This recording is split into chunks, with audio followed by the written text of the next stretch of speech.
can stop me now.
stop me now.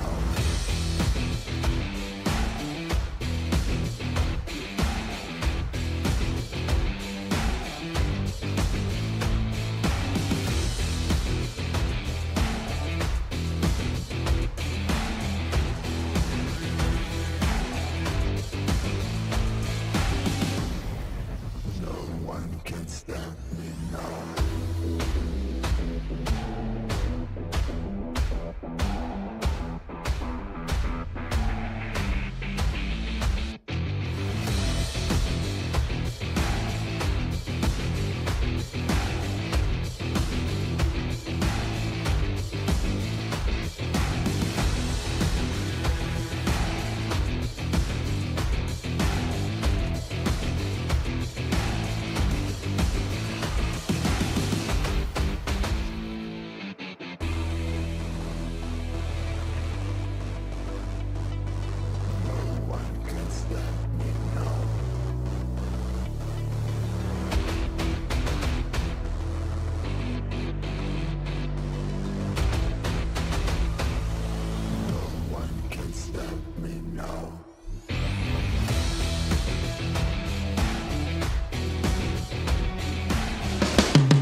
In the past 5 years, we have witnessed the birth of countless excellent teams and players in all 5 major regions. They are still remembered by us to this day. At the same time, we also remember our fans who loved us from the very beginning. On the occasion of this 5th anniversary, let's turn back the clock to the starting point of PUBG Mobile esports, the Southeast Asia region, where all the stories began. As the first world-class event, PUBG Mobile Star Challenge gathered professional players from all over the world. With continuous development, the 2019 PUBG Mobile Club Open Global Finals is undoubtedly the most exciting event. 2019 Fall Split Global Finals, ladies and gentlemen, give yourself a round of applause! Among the countless rising stars, one shined particularly bright. Bigatron Red Aliens, a team from Indonesia, Bigatron Red Aliens just got first place in the PMCO Southeast Asia Fall Championship, earning the chance to compete in the PMCO Global Finals in Malaysia. In the subsequent prelim stage, intense competition kicked off immediately. And finally, they advanced to the Grand Finals in second place. BTR demonstrated impeccable strength in the competition. By the end, BTR was leading the lobby by a significant 106 points, bringing the first ever championship title to the SEA region.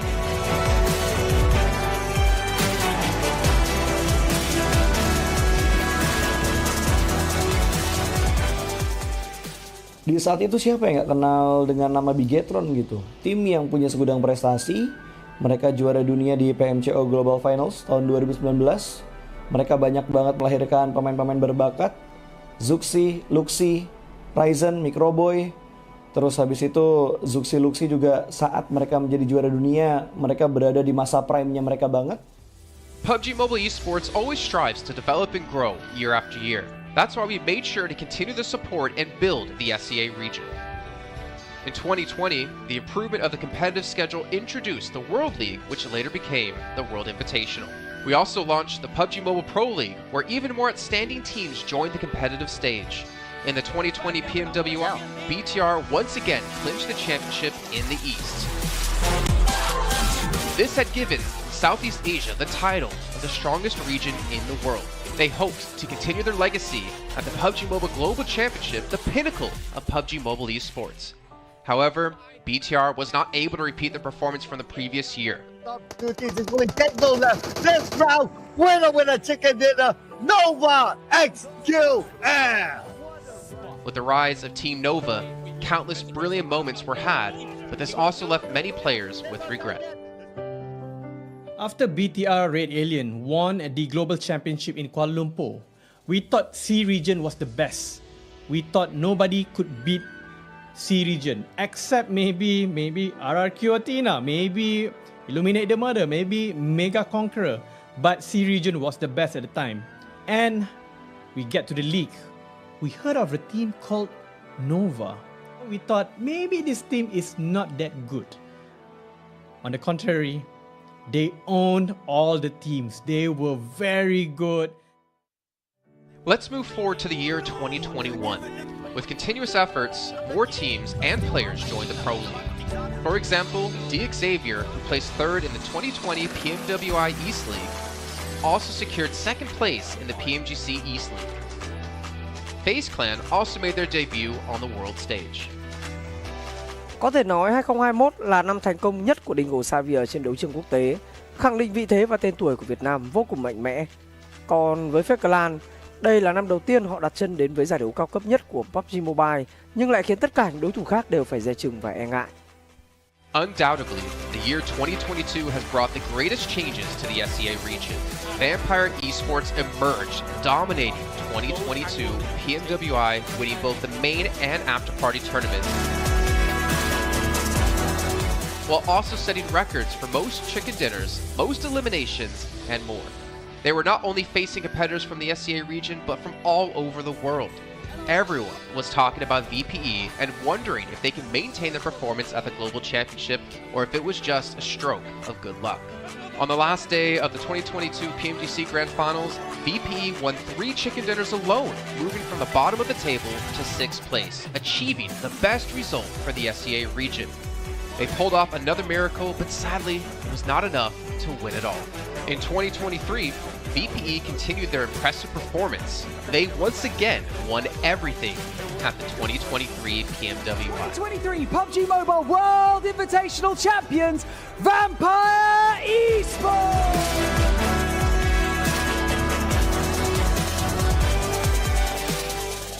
ก็ย้อนกลับไปในปีที่แล้วนะครับเอาจริงก็ผมมองว่าน่าจะโอ้โหไม่มีใครที่จะมองว่าทางฝั่งตัวแวมไพร์จะซักเซสได้ถึงขนาดนั้นนะครับเพราะยุคนั้นเหมือนทุกคนจะโฟกัสไปทางฝั่งตัวอินฟินแล้วก็เฟซแคนที่มีแบบว่าผู้เล่นดังๆนะครับแล้วก็ถ้าจำมันได้เหมือน PMGC ปีล่าสุดมากินไก่แบบเบิ้ลติดๆกันในวันสุดท้ายเหมือน เอาจริงน้องๆก็เคยบอกเลยว่าเฮ้ยเราเครียดกันไปหรือเปล่ามันเป็นตัวเองดีกว่าเล่นแบบปล่อยจอยเล่นแบบจอยเลยสุดท้าย3กระติดจบอันดับ6ของโลกซะอย่างนั้นนี่นะครับแวมไพร์สปอร์ตเหลือเชื่อจัด But don't forget, Alter Ego, an Indonesian team, showed a very strong performance by winning the Super League twice. The SCA Super League was an upgrade to the previous championship, which by many is considered to be the most competitive league in PUBG Mobile. They could potentially become the next legend of the SCA region. Untuk dibilang legend, gua rasa belum sih untuk Alter Ego. Walaupun mereka sempat ngedapetin back-to-back champion untuk di PMSL 2023, itu menurut gua hanya sekedar untuk ngasih pembuktian gitu bahwa Indonesia tidak kehabisan pemain berbakat. Ya mungkin contohnya Rosemary gitu. Datangnya dia ke Alter Ego tuh bener-bener jadi ujung tombak untuk Alter Ego. Dan gak berhenti di Rosemary. Masih ada Alpha juga yang didatangkan oleh Alter Ego untuk mengisi kekosongan atau kekurangan dari Alter Ego. Dan gua rasa PMGC 2023 ini akan menjadi ajang global championship pertama gitu untuk Rosemary dan juga si Alpha. Jadi wajib banget kita nantikan performnya mereka di PMGC 2023. Dan please di notes pastikan tonton Alter Ego sampai akhir. Of course, there are many more teams we haven't mentioned, but these teams will all take part in the 2023 PUBG Mobile Global Championship. So what do you think? Who will be the ultimate winner in this year's PMGC? Will they be from SCA? Well, there's only one way to find out. Greetings, PUBG Mobile players! The long-awaited Frost Festival is about to commence. In the new version 2.9, we'll be introducing battles filled with a frosty atmosphere. Snow Battle is coming to town. Furthermore, you'll also get to experience updates to World of Wonder and Classic Mode. So let's dive right into it. In the Frost Festival, we'll be bringing you a series of snow-themed content, including a new Snowy Village-themed area, fun interactions with snow pals, and snow-themed items for more gaming fun and excitement. When miraculous December comes, the frosty world will undergo some magical changes. Stay tuned for updates. Don't miss out. First, let's take a look at the new themed area, Snowy Village. The village covers a wide area of 280 by 150 and has loads of supplies. It's located near Stalber in Erringdale, Iceborg in Livik, and Goroka in Vikendi. In addition to the buildings on the ground, the underground area of the Lucky Ice Tower is also worth exploring. Make use of the two-story layout to experience a completely new battle experience. Sound the bell in the Lucky Ice Tower, and you can even summon rewards. Additionally, the village also has a snow rail, which can help you quickly move around and gather supplies. It allows you to navigate flexibly between different areas of the village and also swiftly relocate to advantageous positions during battles for your team to counterattack more effectively. Of course, you should always remain vigilant to avoid becoming the target of an ambush. What's more, the village also features a special two-seat vehicle, the Reindeer. It's also a great choice for transportation as it allows you to swiftly move all over the map. For intense battles, we've also prepared festive and practical battle equipment for you, the Snowball Blaster and Snowboard. The Snowball Blaster can be used in many ways and has loads of functionality. When you aim it at the ground or a building, it can create a snow pile cover for you. When used on enemies, you can temporarily transform them into lively snow pals to restrict their movement. When facing bodies of water, you can use the Snowball Blaster to freeze the surface so that you can walk on it. It's definitely a practical yet entertaining weapon. After transforming into a lively snow pal, you will be unable to use firearms to do battle. You'll only be able to rely on basic actions such as walking, running, jumping, and swimming to evade enemy pursuit. It takes some time before you can revert to your human form. Let's build a snowman together. The snowboard will also bring you a whole new experience. Apart from helping you glide and move on various surfaces, it can also be used with the Snowball Blaster. Explore the many possibilities and use these two items to have all kinds of fun. We've also designed various interactive mechanics, such as searching for snow toddlers, lucky ice, and the snow blast zone. When you encounter a lucky snowman on the map, don't be in a rush to leave. There are 4 lost little snowmen hidden near the lucky snowman. Search for the 4 hidden snow toddlers and bring them back to the large snowman. You'll then receive a token of gratitude. There are lots of lucky ice scattered across the map. Shatter the ice to get the supplies inside. Try using a melee weapon to break the ice more easily. Furthermore, you'll find that snow has engulfed some red zones on the map, and the falling snow will bring about many interesting effects. Players within a snow blast zone will be transformed into a lively snow pal if they're hit by the snow. If the snow lands on the ground, a snow pile cover will be created. In this World of Wonder update, we'll be introducing a brand new transformation skill gameplay and a catch me hide and seek gameplay for you to enjoy the transformation skills to the fullest. Of course, you can also use this skill to create more interesting creations. We've also added a Snowy Village map template to celebrate the Frost Festival with creators. Additionally, we've also made some updates and improvements to gameplay devices, game parameter settings, and the editor. For more details, please follow the official PUBG mobile community. We'll continue introducing the latest WoW content to everyone. As for Classic Mode, we've also made some improvements to vehicles, firearms, creation mode, emotes, settings, and more. First, we've enhanced the designated marksman rifles. Some DMRs can be equipped with the full auto mod to fire in full auto. We've also improved the attributes and handling of some vehicles to enhance your driving experience. We've also added a new garage mechanic. From now on, you can choose your dream ride during matches. Meanwhile, we've also added a custom SFX adjustment feature. You can adjust the volume of some sound effects to whatever best suits you. As for creation mode, we'll be introducing some quick view features for watching the victory dance and fireworks displays and the new Frozen Kingdom themed performance in order to provide players with more possibilities for creative content. Furthermore, we've expanded the emote backpack. Now you can equip more emotes before entering the battleground. That's a wrap for the main content in this new version. In addition, new content will be added to the popularity battle event, Metro Royale, and season rewards. For more details, follow our official PUBG mobile community. Snow Battle is coming to town. Winner, winner, chicken dinner. In 2020, while the eyes of most PUBG Mobile viewers were focused on Southeast Asia as well as other regions, there was one region in particular that went under the radar, the 2020 EMEA League. Numerous teams from different regions were fighting for a spot in the 2020 PMGC. Among them, the teams from the EU region were the most dazzling. Canina Power, which had previously won 3rd place in the 2020 PMWL West League, managed to break through and eventually won 6th place in the 2020 PMGC. Class Dilge Athletics from Turkey also successfully took 8th place. For the entire EU region, this was a great start, and in the future, the EU region would grow into an even stronger region. The EU region seems to have endless potential. They always have a number of astonishingly talented newcomers. In the 2021 PMWI, in addition to the veteran team Canina Power taking 2nd place, the newly reorganized team in 2021, Next Ria, Xenox in the smokes, the solo by themselves, surprisingly won 3rd place. The EU region seems to just have endless potential. There's always a number of astonishingly talented newcomers coming up through the ranks, developing their skills, and in 2021 at the PMWI, you had some of the veterans there for sure. Canina Power taking 2nd place, an incredible performance coming through from them to get that 2nd place. But not only that, you had the reorganized team for Next Ruya in 2021 who won PMPL Turkey. They came 1st in their region and then were invited on the back of that to the PMWI West to take 3rd place. So these new talents working as this new roster at the time, a phenomenal resurgence there, and there's so much more left in the pipeline, I'm sure, for this region. I'm really excited for what the future has, and I can't wait to see what they've got. In the 2021 PMGC, teams from around the world gathered once again. First of all, worth mentioning is that among all the participating countries in the Grand Finals, Turkey had the most with 3. Among them, teams like S2G and Next Ria finished 4th and 6th respectively. This was a massive achievement. The efforts of the EU region are constantly bearing fruit. Now they just needed an opportunity. 2021 yılında Dünya Şampiyonası istediğimiz gibi başlamıştı. Çünkü West aşamasında 3 takımımızı birden ilk 6'ya sokmayı başardık ve büyük finallere 3 takımımızı göndermiştik.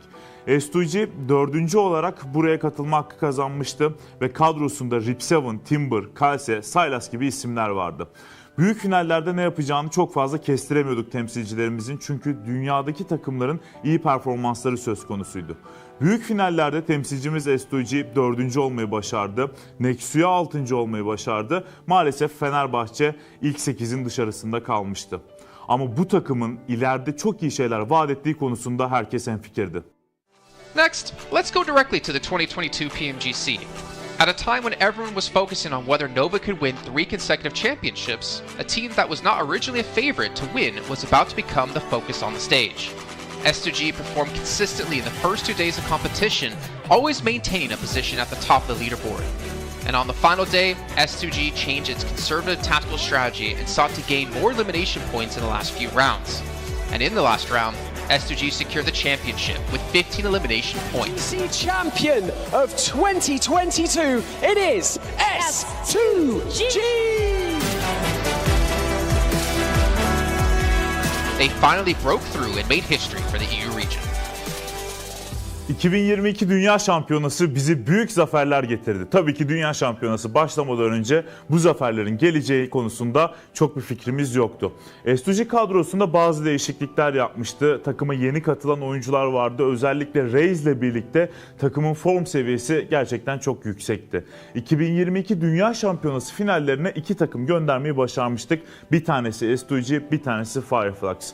Maalesef 2 takımımızın kaderleri birazcık farklı oldu. İlk günden itibaren S2G sürekli olarak zirveyi kovalarken Fireflux için işler iyi gitmemişti. 3. gün geldiğinde S2G güzel maçlar geçirdi ve şampiyonluğu Türkiye'ye getirmeyi başardı. Bu Türkiye e-spor tarihindeki en unutulmaz başarıydı. This year, the EU region has continuously produced even more strong teams. First of all, G Gladiators won first place at the 2023 PUBG Mobile Pro League Spring Regional Championships and third place in the 2023 PMWI. Veteran teams like Next Ria and Canada Power have been performing better and better this year and successfully qualified for the 2023 PMGC. Subsequently, hot recent teams like Mad Bulls, BRA Esports, Major Pride, Elise Esports, Demorte, among others from EU, have also successfully gotten a spot in PMGC. They all look forward to continuing the success of the EU region in 2023. There are many questions surrounding PMGC. Will S2G successfully defend their championship? Will another EU team lift the trophy? Could it even be a team unexpected to win it all? Let's witness it together in Turkey.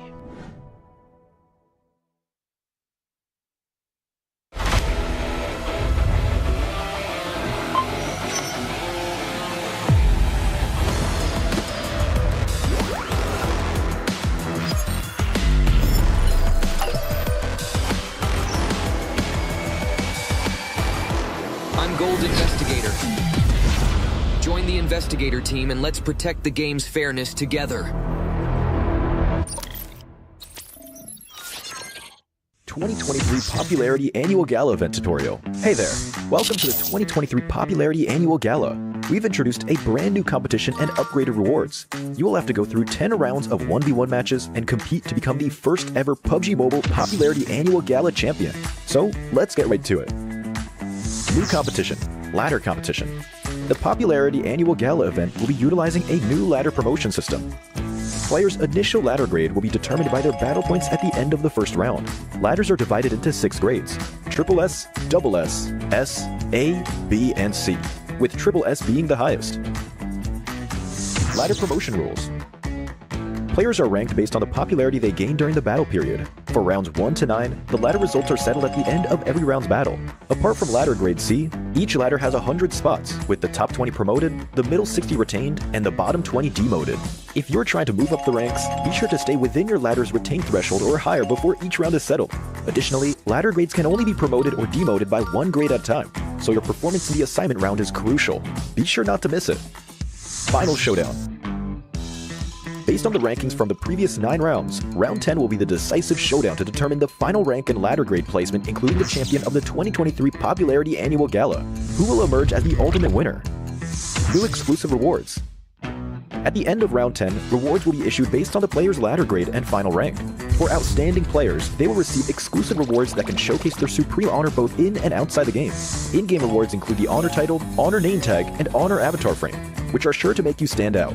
Moreover, there are also physical trophies, interviews, custom-made popularity gifts, official social media promotion, game exposure, and other exclusive honorable rewards.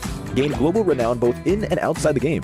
What are you waiting for? Participate in the 2023 Popularity Annual Gala now.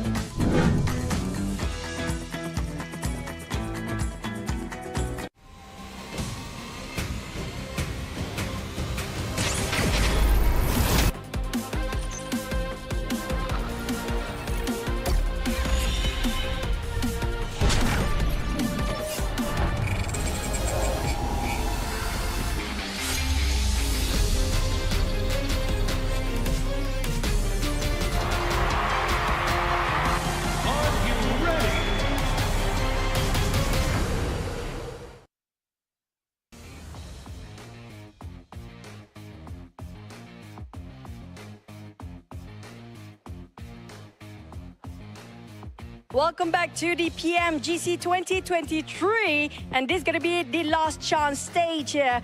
And I'm live in Malaysia, Battle Arena PJ, with me none other than Potato coming out from Alter Ego. Now, starting off our questions and brief interview for the day.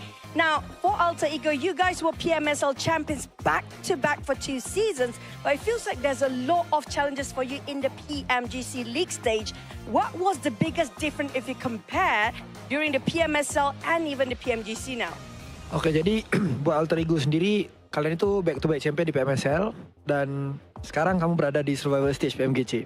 Jadi apakah perbedaan di antara PMSL dan PMGC itu sendiri?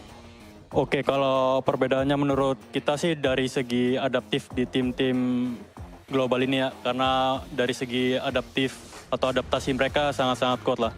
Jadi mereka nggak ada patokan mau gameplay gimana, jadi mereka menyesuaikan dari segi gameplay. Okay, if you ask me the difference between PMSL and PMGC, most of the team at this PMGC, they know how to adapt with the situation. They don't have like one specific play style or they want to play passive or aggressive. No, they're not doing that. They just adapt with the situation and improvise from there. So I guess that's the biggest challenge for them as well then. And now, based on yesterday's matches, are there any adjustments? Since today is your last day playing as well, you have to wait for tomorrow. Will there be any adjustment for your team to just make it for the next stage and get a better result? Oke, jadi buat hari ini adalah hari terakhir buat Alter Ego sendiri. Apakah menurut kamu sendiri ada sesuatu lah yang kamu ngerasa bisa nggak kamu lolos ke survival stage nanti gitu? Apa yang kamu harus lakuin buat kamu lolos ke survival stage? Apa yang harus kita lakuin sih pastinya lebih ke mematangkan kesalahan kemarin ya. Jadi kita belajar banyak dari kesalahan kemarin. Kita benar-benar adjust lah untuk hari ini karena hari ini kita terakhir bermain dan grup green besok masih grup red dan yellow masih bermain.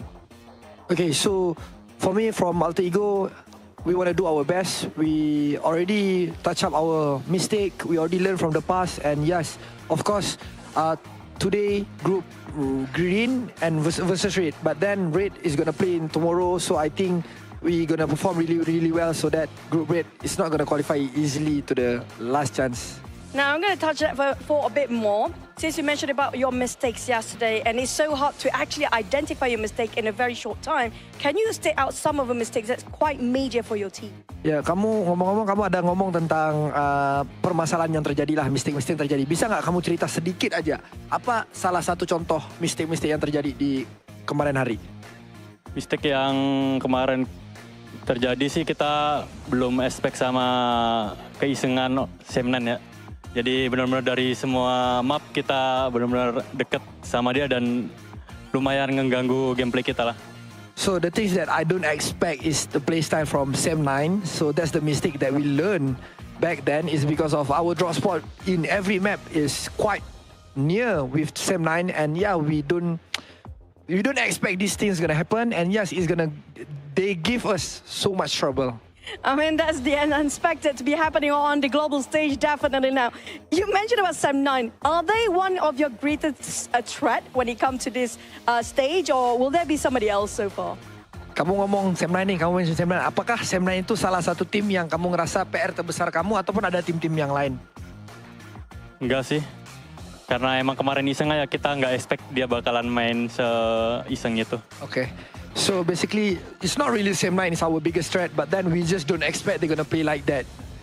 Okay, so we might have more surprises for today, by the way. With tight points among the teams, and you still have a great chance to make it to the last chance stage. What's your focus to improve your rankings since today is your last day? And what do you think is the most important outcome for today's games? Oke, jadi kalau kita lihat dari point system, poin kalian itu tidaklah terlalu jauh untuk kamu lolos ke ke last chance. Jadi, apakah fokus terbesar yang kamu mau fokusin hari ini supaya kamu bisa lolos ke last chance? Kita lebih ngemaksimalin tiap game sih. Jadi, kalau tiap game kita mendapatkan hasil yang bagus, poin juga bakalan ikutan bagus juga. Jadi, kita fokus game per game. Okay, so basically we're gonna focus on each game. We're gonna focus on our first game first. It's because of I believe if we focus on each game, the point will come afterward. So we're just gonna do our best in every single map so that we're gonna maximize our point. I agree. It's one step at a time, one thing at a time as well. But we're done here on stage live. We're going to toss it back to the casters. Good luck, all the best for all the teams out there competing, especially when it comes to Green Group. Today will be the last day performing, and the next day they have to just wait it out. We're just going to toss it back to the casters. Casters, take it away.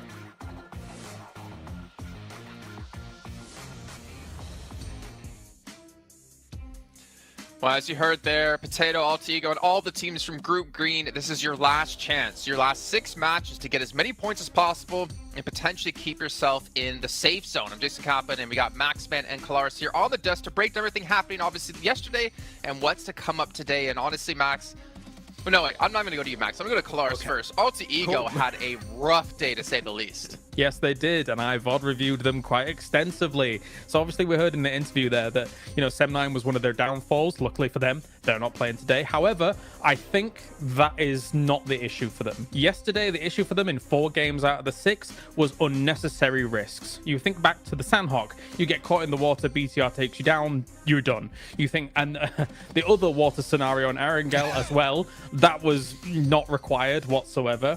The first game on Erangel, where they're coming late to the circle, they're trying to go for a central spot. You're too late. Try and play edge instead. Again, another unnecessary risk. And then finally, Sem9 on Erangel being able to take them out when they're trying to find cars, right? So all of these unnecessary risks that they're taking could be easily mitigated if they're just playing a bit more mature PUBG Mobile and trying to play a bit more of a controlled style. Well, there you go. Before we can hop into some more analysis here, Max, I know you're just ready to talk. I'm going to remind you guys at home about the Infinix GT10 Pro official smartphone here at PMGC 2023. And while you're on your new lovely device, make sure you check out TikTok with the tag PMGC 2023 to find out some stuff behind the scenes, hopefully some interviews, hopefully anything for you guys to watch. And of course, if we do post about the event, make sure you use the hashtag as well. But Max, as you heard Kalaris break down Altigo, there's another team out there we really have to focus our attention on, a team who had a special invite into the group stage. It's G Gladiators. I don't know. I don't know if I want to talk about them. I'm making you talk about them. I don't know. I want to talk about them. I mean, Gladiators, we expect more, right? I still believe in the Gladiators cheese. They're going to cheese until the very end here, Jason. They're going to maybe qualify to the survival stage, to the last chance, should I say, with just a few points. But I want to look onto other teams possibly, because we got also a big shift of groups, right? And one of the few teams that's been added to the mix today that I'm especially excited to see play is going to be Enigma Galaxy. They played exceptionally well back in their Group Red, and especially with Coops, he was the second top fragger of his group. One of the best pickups, I would say, in the entire year of PUBG Mobile eSport, right? With how they are able to take these fights now, how aggressive they are. I'm especially interested to see how they're going to fight for their spot in Pachinki on the Wrangle against, I believe it's the Xavier, how that really unfolds. But Enigma Galaxy has to be one of the teams that everyone is looking at to qualify for the Grand Finals, so they're a very big favorite for me here going in these matches. I'm hyped for them. I'm also hyped for Duxan as well, because South Korea, let's go. Here we are. Oh. They're awesome. They're awesome. And I mean, to be fair, they had a great start to their group initially, and they kind of fell off slowly as time went on. But I've said it multiple times, as South Korea constantly gets more and more days, more games on the board, they're great at assimilating information. All of their teams, all of the teams that qualify for PMGC. So I'm hoping for Duxan to prove big here again today. That was great analysis about Gladiators, by the way. I was going to say, well, that's great stuff to talk about, obviously, Enigma Galaxy and Duxan. But, Max, I really want to hammer home about Gladiators here. My attention actually are over towards potentially Inco Gaming, because obviously they've seen their brethren teams of Alpha 7, of Loops, of Influence Rage perform pretty well. I'm curious to see if they can rise up and be another Brazilian strong power team. But also, and Hyper, because the roster they ended up fielding in Group Red wasn't the roster they ended up fielding in Americas, or the team they've ended up fielding in North America PMPL. I mean, to be fair, GFen on the roster was surprised to see them do so well in the group, considering GFen's kind of been out of the team for a while now. But they have, I guess, a lot of pressure coming their way from North America in general, considering they're our only representative. And I don't know. It's going to be tough, man. That's all I can say. I know that Zifan is watching a lot of, doing a lot of viewer parties, watching a lot of the different regions. So I think that might have helped out, actually, because he knows kind of what to expect in these matches against all these different teams, how they're going to rotate, and how these matches are going to be unfolding. So maybe that has been helping them out quite a bit. But it can't help you against the domination of Brazil right now, because Influence Rage are just running away with it. And As you said already, talking about Inco, Jason, they have already played at this stage. Nenebich in particular, one of my favorite players of the region, that I would like to see them potentially climb up. But that would be too many Brazilian teams almost in the grand finals. There can't be all of them. That's not possible. Or could it? I don't know. Yeah, we'll see. Obviously, still a lot to come up down the way. But we can see a comparison here of Mad Bulls up against Enigma Galaxy. And Mad Bulls obviously struggling when it came to placement points, able to put up a ton of eliminations and obviously double chicken dinners as well. We could see just obviously the performance when it came to group stage quite different when it came to eliminations.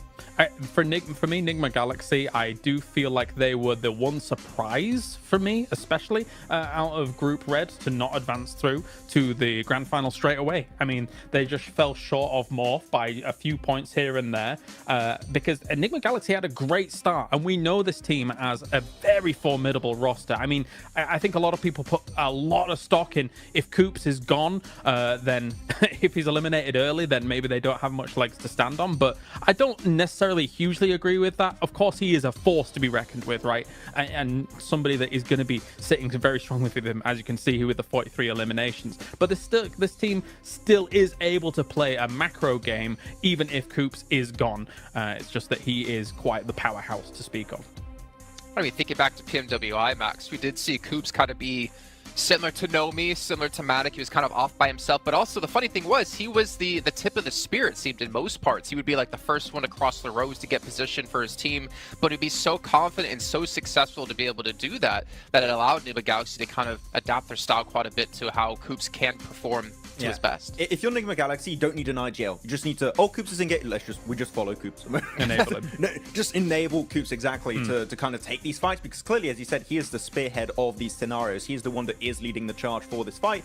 And a lot of the time it's very successful when it works out that way. And the rest of the team, sure, they can frag out. We know Lord, we know Freak, we know how Ralph can also pop off in these matches, but clearly it's just the setup around Coops. If he gets knocked, pick him up. You want to keep him alive as much as possible, which is what I wanted to see almost from Quest with Al-Hajir, but it's just not been the case. Al-Hajir's been going out early, so it goes to show how important it is to keep a star player like Coops alive until the very end, because it increases your odds of winning those matches pretty significantly. So yeah, I hope that it's going to work out for them, though.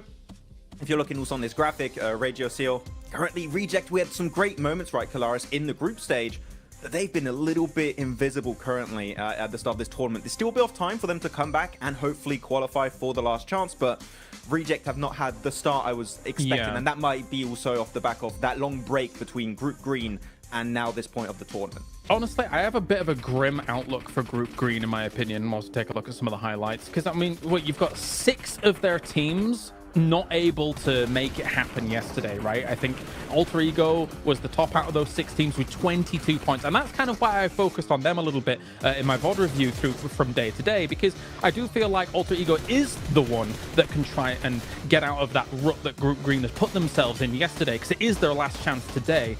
So much so that I do believe that Alter Ego will make some big changes coming in today. Like, for example, I think that they're going to go north on Sandhawk because N-Hyper goes down towards Camp Charlie, which was a backup drop since they moved away from that northwest island, for example. So we'll see if that actually pans out here today. But yeah, I think they've got a tall mountain to climb as Group Green today, for the most part. I will say this, I'm 100% in agreement with you, Claris, but one thing we can't forget about is that the difference between 16th place and 8th place is 15 points. Now, obviously, if you're Melissa in the situation, that's over doubling your points, but it's not that big of a gap at the moment, so it's really going to come down to those potential 1, 2, 3 points. That means whether you're into the last chance or your unfortunately PMGC run will be done. So it's still extremely close, but yeah, it is kind of eye-opening, Max, as we look at Group Green just struggling down towards the bottom of the leaderboard. Yeah, actually, I got a few numbers right now. Group Yellow, on average, have 40.5 points. Group Green have 26.3. So there's a pretty significant disparity between the teams that are between these two groups. It is going to be a bit rough. There's room for them to, of course, catch up here, but as we know, for the survival stage, it's only 2 days. The team of Group Green only have 6 matches remaining to have an impact on the leaderboards. And after, I think, Kalaris in esports, this is always the worst scenario to be in. You just got to stay and watch and just hope that the other teams around you don't perform well, which is the most insane situation to be in because you just cannot have the impact you're hoping for anymore. No, for sure. It's a terrifying prospect to actually kind of stare down. For Rejects, of course, I think that obviously right now they got themselves 17 points yesterday. Compare that to the group stage that they had, which was 188 points in total. For me, I don't know if 2 days is enough for Rejects and rotating lobbies for them to gain traction, because Rejects' performances came in the latter stages of their group as a whole, compared to some of the earlier days and the earlier results. That said, as well, there's some uncharacteristic numbers that came out from yesterday. Procedure, for example, only 10 eliminations across 6 games. This is a team that can get that in one game, no problem, considering what we saw from them in the group stage. So my eyes are also on them, aside from Alter Ego, because I just think that they're capable of more. 100%. I completely agree, and unfortunately, just not seen out of them and the Twins. But you know what? Obviously, rotating groups. I think for me, as you kind of mentioned, right? Like we have rotating groups. It kind of doesn't favor some of the teams. But for me, PMGC is always about finding the best all-around team, because there's so many different kind of mini tournaments within tournaments, right? You have your group stage where you play out the same teams over the course of 3-4 days. Then you have this event where you have rotating groups. You have to be adaptive. Then you get to the grand finals where it's going to be a sprint, or I guess the last stage coming up in just 2 days, where it's really a sprint, right? With just 2 days of play. You got to be good all around, and we're going to find the team to be just that, hopefully, very, very soon. But one team I did want to focus on, just really quickly, because I want to throw this out there in case it happens. Influence Rage. You're so far in the lead, there should be no chance you're ever going to fall into the bottom 8. Do you start to hot drop on some teams' potential, start to kind of put yourself in rotational paths of some of the teams, well, obviously not them because they're not playing here, maybe Mad Bulls is a better case in the situation, to punish teams and prevent them from potentially qualifying? Because Influence Rage will come tomorrow, Mad Bulls is today. We always theorize this, and it pretty much never happens, right? But I want to see it! You want to see it, okay, but are the teams going to take that risk? I'm not quite sure. You could do it if you want at the second half of the day. I think now is a bit early to do that. You're safe. You're not 100% safe, so just... Mad Bulls? You don't... I mean, for Influence Rage, I would just say, just play the half of the day, just chill, normal. Then if you want, and see how it happens. I think the earlier you do it, the more responsive teams are going to be to that, and they're going to adapt around you, potentially hot dropping them, right? So if you Influence Rage, Mad Bulls, BTR, maybe you want to take a bit more time before going for a play like that. I don't know who you'd want to pick out. Maybe Rejects, maybe also Gladiators right now could be a team to take down. I don't know. Could be. I have a thought. I do think Mad Bulls is relatively safe. I mean, considering that I think that the performance will continue here throughout the day. I think if you were going to target anybody based on these two groups alone, I wouldn't even mind looking towards Procedure for on Erangel. If you think about their potential rotational paths from something like Yasnaya going up against kind of Rozog, sometimes those can potentially clash from time to time, and Erangel is the most, as we all do our little things. Please sir, I want to be next. You know, I think that could be a target. If they were going to do something, I don't know whether they will though. I'd even go on Alter Ego, to be honest. I think that would be a good team to take down. Maybe. They could be a threat. I mean, that's a good point. If you prevent people from hot dropping you when we get into the last chance stage, then it means your position's going to be a lot cleaner. You're limited in games. You have a better chance of qualifying through. But let's see what's going to break down as we're heading to our first match of the day with Sandhawk. Going to throw it over to our commentators of Jack and Blink to take it away. Thank you, Jason. Oh, it's exciting already because I kind of like the way you can see we're all there in anticipation. It was cool. I like the way you kind of had, the we're in school blank. We want to get our opinions. Oh, in. yeah. Because even me and you were speculating, we're theory crafting. It's sick, man. This week's going to be so damn good. Like, the quality of games yesterday was great. If that carries on, I'm living for it, Blank. Yeah, I mean, we were having a little chat behind the scenes there. I mean, to be honest with you, there's a lot to talk about here. You know, you have some of these groups here that are now playing their last day. It's Group Green. This is their final day today before we head in towards tomorrow. Everyone gets 2 days of play between both the survival stage and that last chance. And some of the players, some of the teams in Group Green are in real danger right now. It's a stressful experience.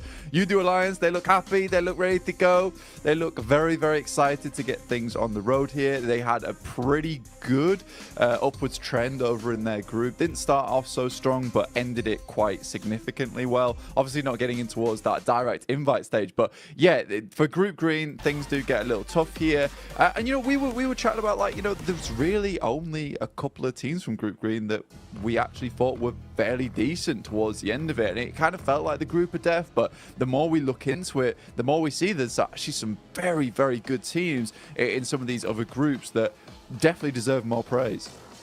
Absolutely. I think that's sort of the speculation that we had when we came to this agreement, you know, like looking back on it, in retrospect about the rose-tinted goggles or green-tinted goggles, really, the upper echelons of that group were absolute masterclass, right? Even Reject Tokyo couldn't be lumped in with that, with how well they were playing over that week. But since coming into this, well, hang on a minute, hold that thought. It seems that hot drops are happening, Blank. What's going on here? Straight into the action. Is that Mad Balls under pressure already? It is Inco versus Mad Balls here. And we saw this versus Mad Balls in the very first day of their group versus Falcons. They lost their hot drop, but they're used to it now. They're expecting something to go off. They've already found one knock off the bat here. Let's see if they can find any more, Jackie. How far can they go with this then? Fleek getting the reload off instantly, trying to assess the situation. Now, Mad Balls always feel like they were hit with pressure on Sanhok. Even back in regulation of Group Green, they were being tested for control.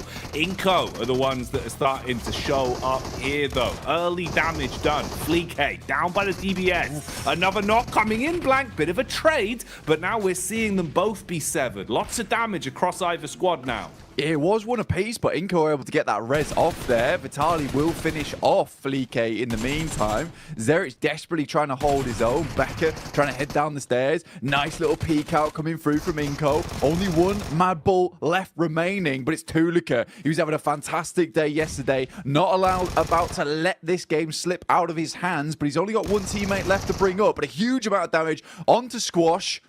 Last player alive, Tulika. Can he clutch this out?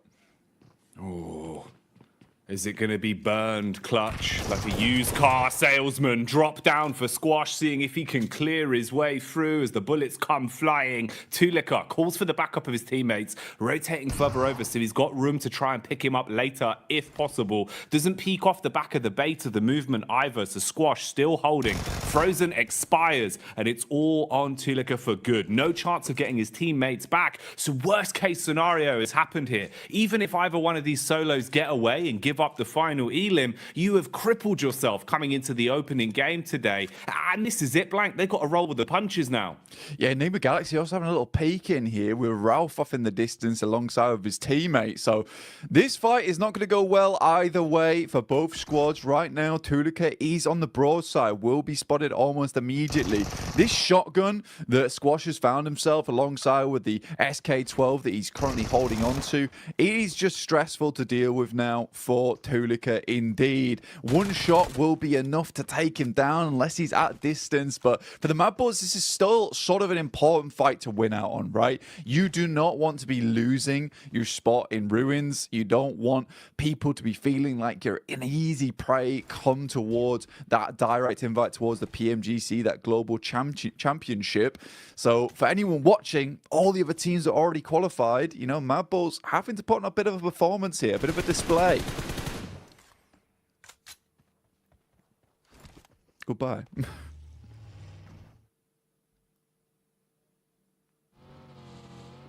And with that, Tulika will move onwards. Ralph takes out the final player there from Inco.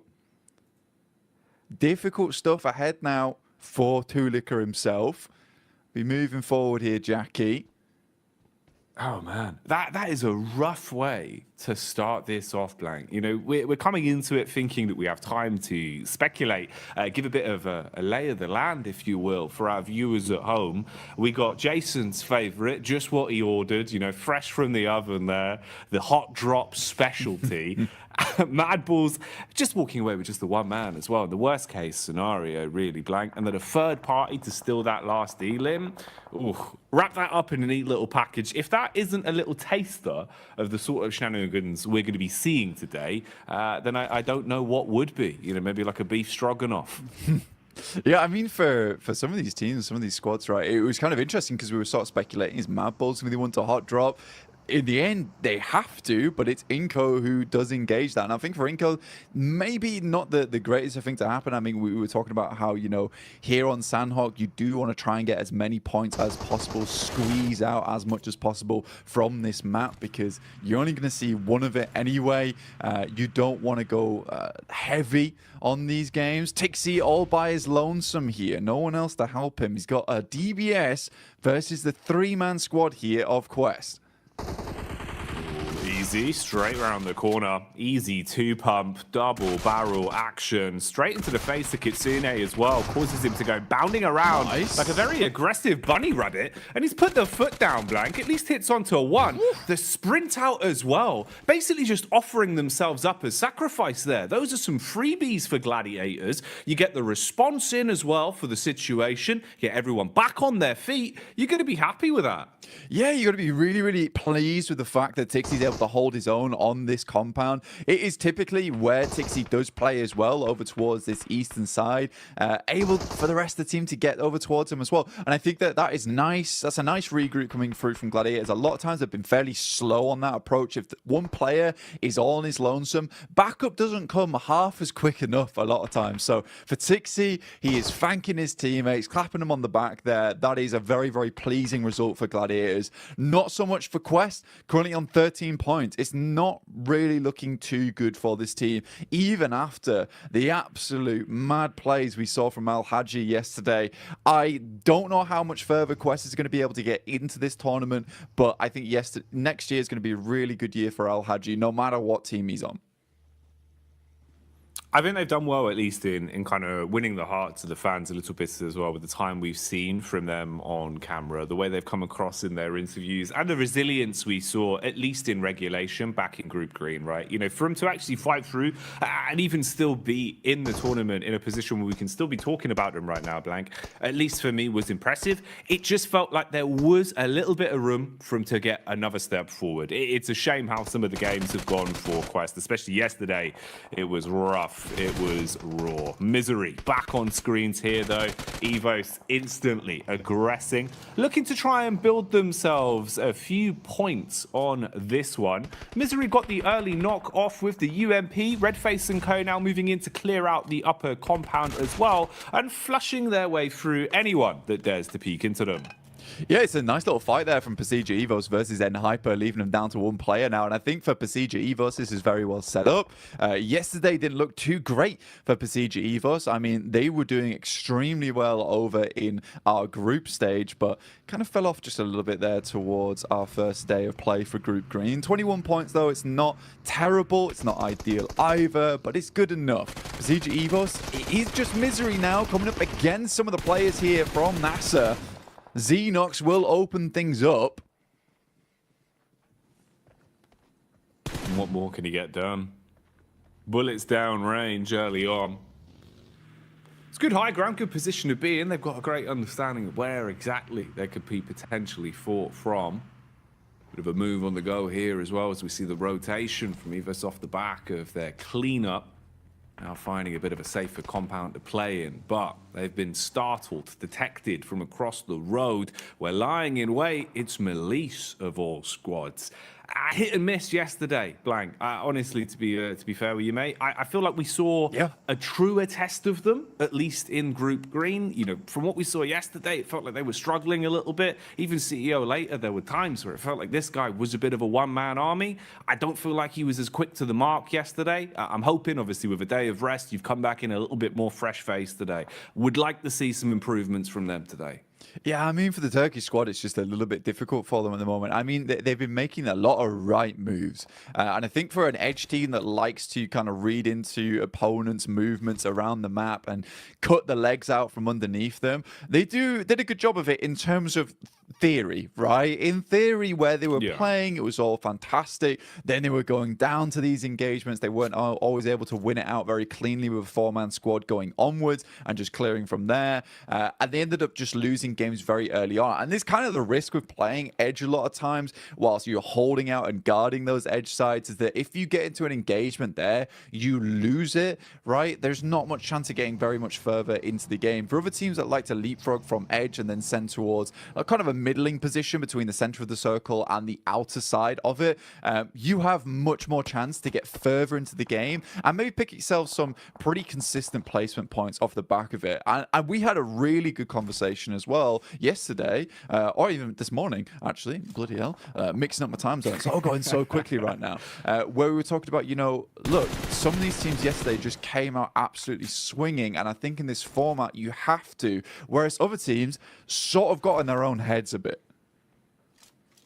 Yeah, that was one of the big focal points we were kind of sort of umming and ahhing over, about how you could see the difference of, let's say, a team like Influence Rage, who came out just playing their style, just absolutely giving it, right? Any opportunity they had to just swing on a fight, play confidently, going into an engagement basically thinking, you know, we've already won this. They're just thinking about the points being in their pocket.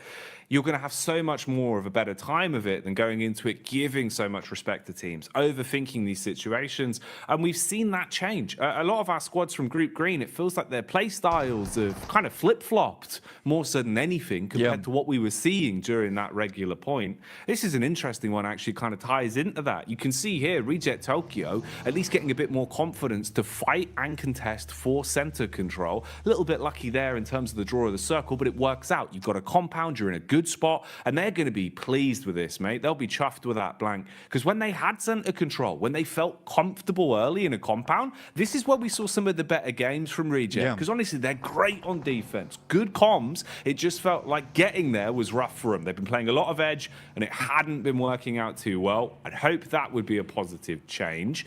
Bit of a fight potentially developing here as well. You've got the push up the hill. Focus is drawn from NASA towards the backside, but a few bullets whizzing on by. Room for a bit of a scrap here.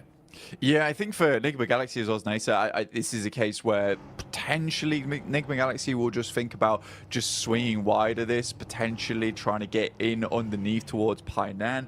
I think Enigma Galaxy is a team that is very well known for some of their more smart rotations. A little bit of a scout there from Ralph. He's in very much danger now of taking a knock. Luckily, the vehicle is going at a strong 90 miles per hour. Alter Ego zooming in towards where Reject is playing. Already Octa gets taken down here. They try and take control of one edge, but Reject has penned them in, locks them into one location. Now the nades can start to come through. There's a lot of damage off the back there. In the meantime, Duxan does take down Ralph. We talked about him earlier being very, very low.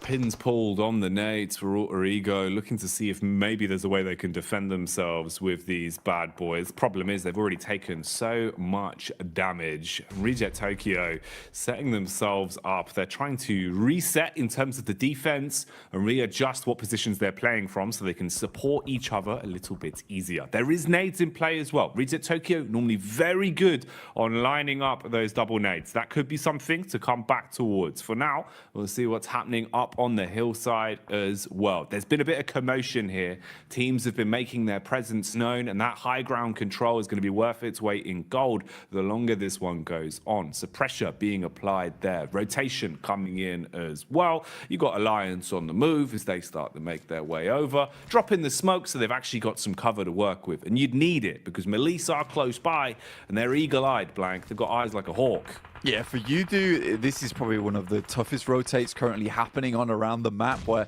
they're sort of locked in between DX as well as Melisse Esports, and DX has a fantastic control of his high ground. Something we saw a lot from them yesterday is identifying some very strong positions on the map, but also being really good at holding them down. Not necessarily always in compounds, just in certain areas of the map where they have that high ground control. They can play around a little bit of hard cover and go from there. Circle moves very hard towards that north side. Now, that is a little bit of grace given towards MB Esports. They can use that to their advantage. Yudu Alliance, they take a knock in Flax, and a quick heal goes over towards Fatar there. So very, very immediate response from Yudu Alliance, but I don't think it's going to be enough here. I think they're just caught on with the worst end of the stick out of the lobby. Probably the only team that's going to suffer in the next minute or so, I would say.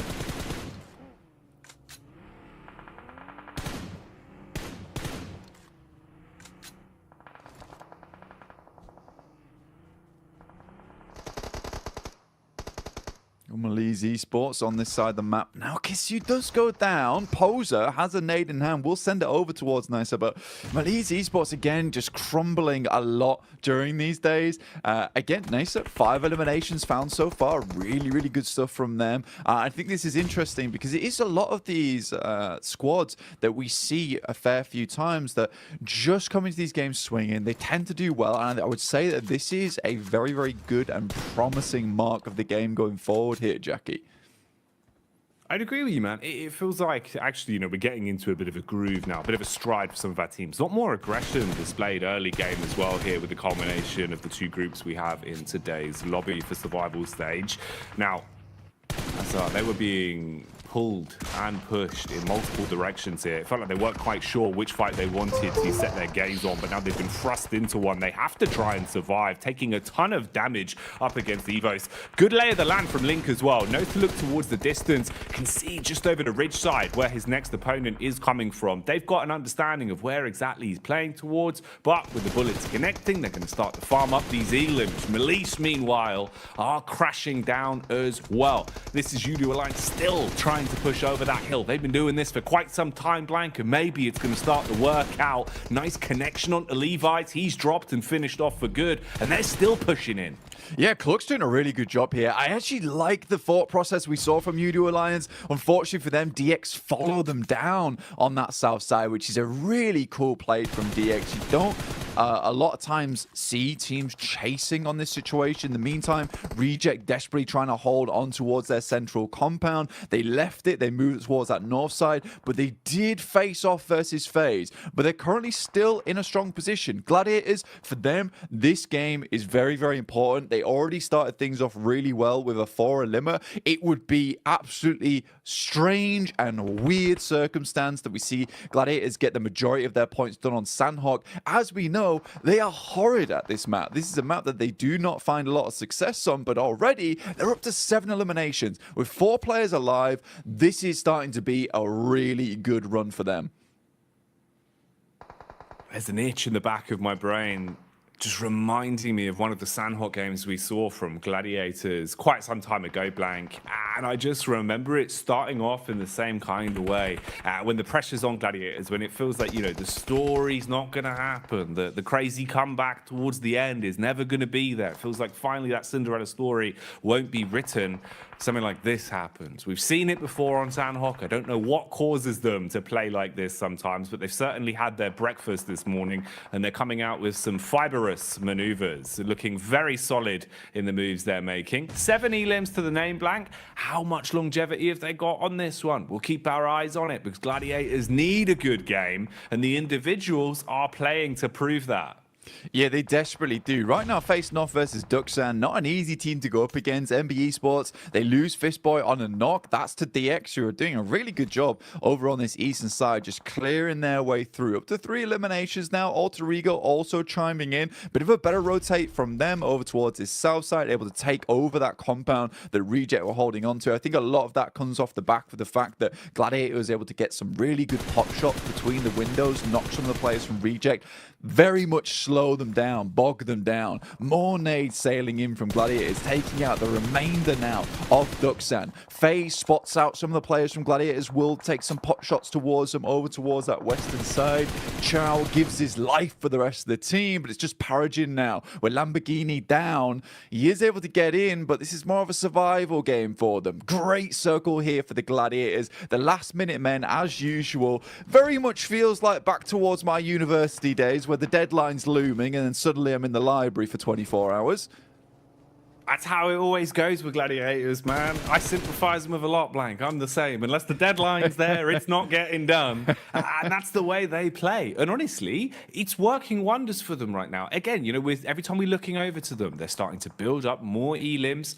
And like you're saying, zone-wise as well, they're in a good position to make a play off this. The one awkward encounter in the dead center as well is Reject Tokyo, now basically being the Reject duo, with all of FaZe in full force around them as well. So not really what you want to be. A bit of flat sharing going on, and that's illegal. It's called subletting, Blank. FaZe are going to clap back onto DX as well, finding a way to peek through the windows. An assault onto Paragin. That's an unlucky knock. Yeah, I think right now, even though he's able to get Lamborghini up, it was kind of for nothing. This little high ground the Gladiators currently have control of was so fortuitous that they got the circle on this side. Coming off that high ground is very difficult, so they're trying to milk it for as much as they can here, stay on this top side. But it's MB Esports coming in to try and challenge us for now. Gladiators need to be ready for this one. Kitsune luckily is in position as the DBS, only able to find one though, and that's not quite enough. The rest of the team instantly needs to improve improvise off the back of this. Sek and Mondo are down, so it's a decent start. The nades start pouring in, and it's a nice nade on the backside towards Fistboy. Just Akaze left remaining, and Gladiators quickly clean them up there. Up to 12 eliminations now, Jackie. A fantastic start. Tixie's flying through the air. Matic is on the support. Oh, mate. This is perfection put together so precisely from Gladiators right now. That was beautiful. The nade work to defend after the crash was on point, and then straight back into hungering for more elims. The peek down the hill, beautiful connection on the aim skill as well, and we get left with our final 4. A scrappy one at that as well, Blank. Alter Ego still alive. They were able to find what remained of Mad Bulls and shut them down, but they've now had the same done to them. Peek out from Sara Biceps, and with a smooth right hook, he's wiped them off the face of the battleground. 3 squads remain.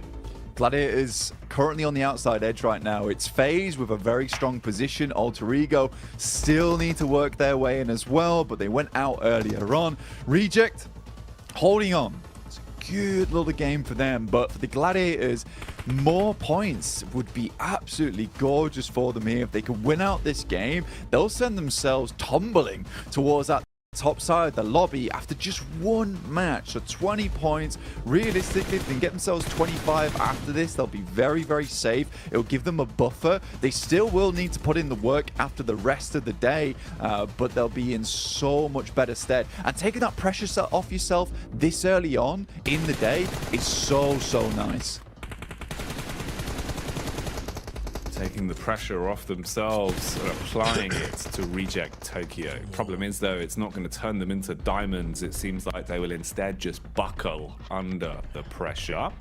Bit of a peek out here from FaZe, though, as Gladiators encroach further on the compound, closing in on them, using their utility to try and blow Lufa out of the equation. Nade after nade barreling through. Swing from FaZe on the stairway as well. And that connects. Zemeku left black and blue, down on his last legs now, as they first onto him. Gladiators with only a duo remaining, Blank. I think regardless of what happens there, I think Gladiators are fairly pleased with this result, right? Meku was always left behind to try and help the rest of the team get further up. Now it's Matic in a 1v3 scenario. It's going to be very difficult for him to pull this type of thing off. Goes for the pre-fire as the circle starts to push all these players in. Has an idea of where they're swinging. This rock is really nice to play around, but on Zen, he's on the prowl, and it will be found by the rest of the team. Mormon finishes off Matic. Regardless, FaZe picks himself a nice win from a very easy rotate on that north side, but for Gladiators, that could have been a lot more for them. Either way, I think it was around about 15 eliminations they finished that game with the 6 points on top of it. 21 points is just a very, very nice start for them. And you know what? Jason might have been right to bring them up at the start of the day. It's crazy, isn't it? You know, we sit there, Jason brings out all his storylines that you think are never going to happen. And I think we hit the mark for 3 out of 3 of Jason predictions all in one game. So he's doing well today, Blank. He's doing well. Oh, look at the dance. He's happy. He's pleased with that one. I mean, starting off the day with a win here for Mela is really, really nice for him. He's got his hot water bottle in hand as well, mate. Oh, yes. Taking the heat to the next level. This is why FaZe are winning. No, they're bringing the heat in. They're warm. Exactly, Blank. That's madness. They got the moves inside and outside of the battleground, and they got the chicken dinner to boot as well. Can't turn your nose up at that one, but I think we do have to give a little bit of eyesight over towards Gladiators, looking at the stats in terms of what they got up to on that one as well. Yeah. That's a big game from them, right? They're actually fragging as well, Blank, which I think makes the world of difference in the sense of confidence. It's what we were talking about way back at the start of the game. At least now, having a high elim game, it should perk you up a little bit. You're not going to feel so somber throughout the rest of the day. Yeah, I mean, the teamwork looked really, really good there from the Gladiators towards the end, and that's what you want to see overall. In the meantime, we're going to send you back over to the other team over on the desk. The desk team, the best team here. Like FaZe could get their victory on the board here, starting things off strong for Group Red. But to be honest, there's a lot of moving parts and a lot of working parts in this one that allowed quite a few other teams to have some decent results. You know, Max, I know you didn't want to talk about him at the start of the day, but I'm going to make you talk about him now. It's G Gladiators. Okay, you know what? They got himself some give you that much, Jason. I think Kalaris was talking about that. The eliminations kind of got fed to them in weird ways, especially that fight versus Quest. Alter Ego changing their drop location to the Eastern Island, and Mad Balls fighting Inko, which means that their rotation path here, Jason, is completely free. Even if you rotate late, you can make it through Trifecta, you can get access to Bootcamp Hill, and off the back of that, they can just start blasting at so many other teams like Duxan, Alter Ego, and get 15 eliminations on the board. They needed those points here because they were in a tough spot before here, and they already doubled their points. They had 20 points before this match, and now extra 21. That is massive for Gladiators. That might be exactly what they need to get themselves in more of a safer position, considering this is their last day of play overall.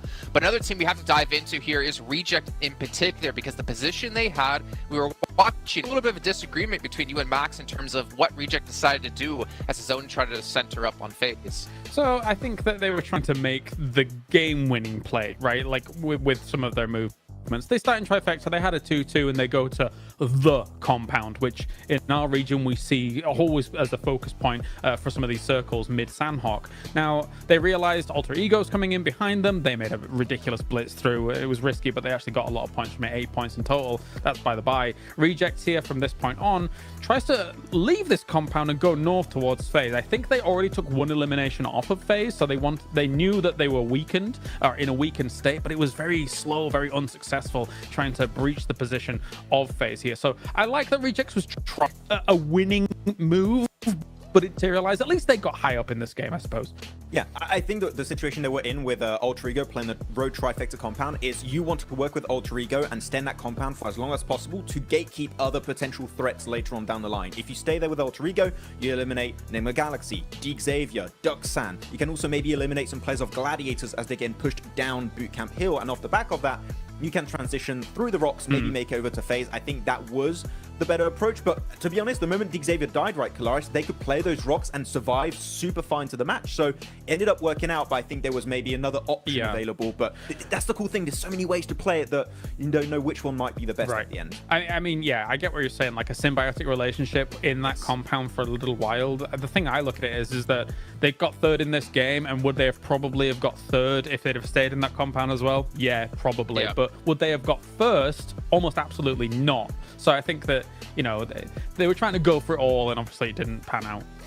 Yeah, and again, trying to make those plays that are really important for them, considering Reject coming into this one from Group Green. So they only have, well, now 5 matches left to go. They have to get as many points as possible. They have to make sure that to make the right decisions, though, as we did look at a drop as well between Mad Bulls and Inko. And Mad Bulls, a team that it really doesn't matter for them, right? They're pretty much safe into the last chance. For Inko, though, at least them trying to scrape by as many points as possible. I think they got 3 with the eliminations. They're realizing, okay, well, this is not going to work out. Let's try to salvage with something, but they have to maybe look forward now to the next 5 matches. Yeah, you don't forget the best part of that fight here, Jason. You just Raoul come in like, sit down.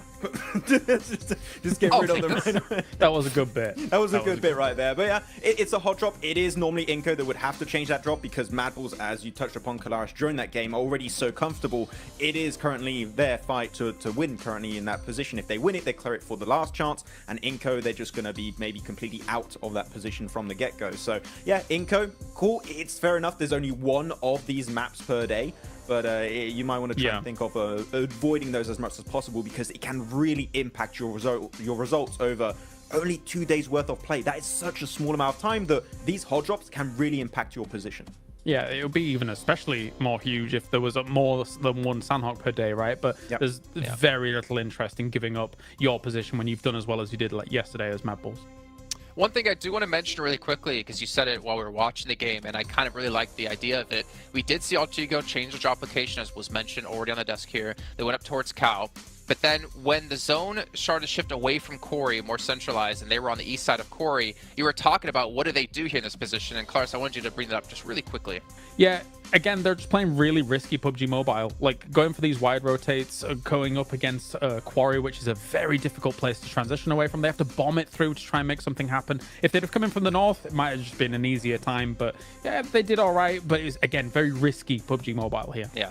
High risk, potentially high reward for Alter Ego, who desperately need every single point they possibly can in our final 5 matches. And it's time to head into our second match of the day, which is our first Erangel of the day with Jackie and Blake.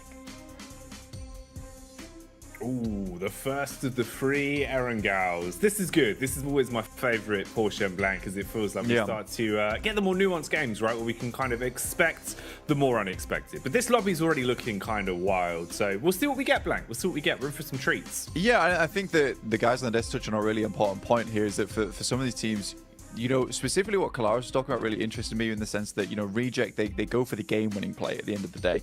And I think you have to do that now. You really do have to go for these sort of things, because honestly, for Group Green, we know that this is their last day of play to get in towards that survival stage, to not be in the bottom 8. And again, because you are the group that's playing the first 2 days in a row, you don't play the last day, you don't really know what marker you're aiming for, right? You don't know where that bullseye lies, because no one is on that 16th position where it's just fixed, and you can think to yourself, we only need to get this amount of points to get in. So you have to push it to the max every single game, and I think that some teams are realizing, I would say too late at this point in time in Group Green, that they have to go for these game-winning moves. That had to come through yesterday. It absolutely had to come through yesterday. I think Mad Bulls took their fate into their own hands very quickly, as did Influence Rage, who have more than secured their position over towards the last chance phase. At this point, I think they have 77 points, something ridiculous at this point in time. So I think for some of these teams, maybe it's coming through too late. You need a little bit of luck today. You need to really hit your shots. You need to be making strong rotations, and maybe, just maybe, able to bump those points up just enough. I think for Quest, that instant elimination at the start of the day there on Sandhawk versus a team that most people regard as not the greatest Sandhawk team will really knock their confidence in a big way. We know Quest made it in by the skin of their teeth, literally 1 point in Group Green to get towards that survival stage. I don't know if that sort of playstyle is going to cut it here, where a lot of teams, we're starting to cut down past the teams that, you know, didn't get past the first group stage. They're now in the survival stage now, where we have a lot of really, really strong teams. They won't just sit down and die like Tiamba did. No, it's not going to be anywhere near as easy or as fine of a margin. I think that's the other part as well, is the fact that that was 1 point of difference. I would imagine it's going to be a little bit more of a stark contrast here. Hello, imagine. I would have cried. That would have been huge, man. Full John Rambo action to start off the day, but not going to happen. They will try and instigate the fight, though, onto Melise as best as possible, whilst they know they're a little bit fragmented over in Alliance territory. So he's going to go breezing off, and Poser will join the rest of the squad, group up and see what they can get done. But yeah, it is very, I don't know, it's quite a curious way to start off the day, really, in terms of some of the teams that we saw playing well. It was a bit more unexpected for me. After what we saw from Gladiators, I was kind of starting to shift into that, you know, you don't believe in the Gladiators camp. But as soon as it feels like you hit that point on the meter, that's when they bounce back. I think they do it just to, like, spite everyone. They do, man. They really want to kind of like rope you into the idea that it's not going to happen, and then, you know, they make all the fans book their tickets last minute to the finals. That's how that always goes. But we'll see if they can maintain pace, because it was a good game from them. But it's a key point that you hit on as well that I think is quite interesting, in the sense that the best they can do now is try and repeat that as much as possible today, because obviously they've left themselves with no other chances to accumulate points. So if you're leaving it up to another team to decide your fate, that's the rough part. Losing Alva off the back as well. And I think this is something that's happened a few times now coming through from the boys on the squad. And I think that when you look at this, for Alter Ego, you just maybe drop trash around Mansion. Don't go for this 2-2 split between Lipovka as well as Mansion itself. It's not worth it. With the amount of teams that saw you yesterday get trounced by other squads, of course, NBE Sports is going to come down here and start to take some pot shots towards you. Mondo's coming in with the UAS, likely to clean this one up. The best Rosemary can do is send out some smokes, try and hit a couple of shots over with the DP, but I don't know, man. No, this is looking pretty raw. It's like uncooked beef at this point, Blank. It is not what you want, mate. one by one, just getting finished off a little bit here for Alter Ego. They've had such a rough couple days in terms of their opening drops. And again, you know, it does really feel like everyone's sort of passed the word around that Alter Ego is the easier team to bully on these drops, Blank. It just keeps happening. Yeah. I mean, you make yourself an easy target and teams will want those points off from you. And you don't make those adjustments, it's not going to go well in future. Maxman, very astutely Max pointed. update. Max update, from the Max Mansion itself. You know, Nigma Galaxy usually dropping towards Pachinki.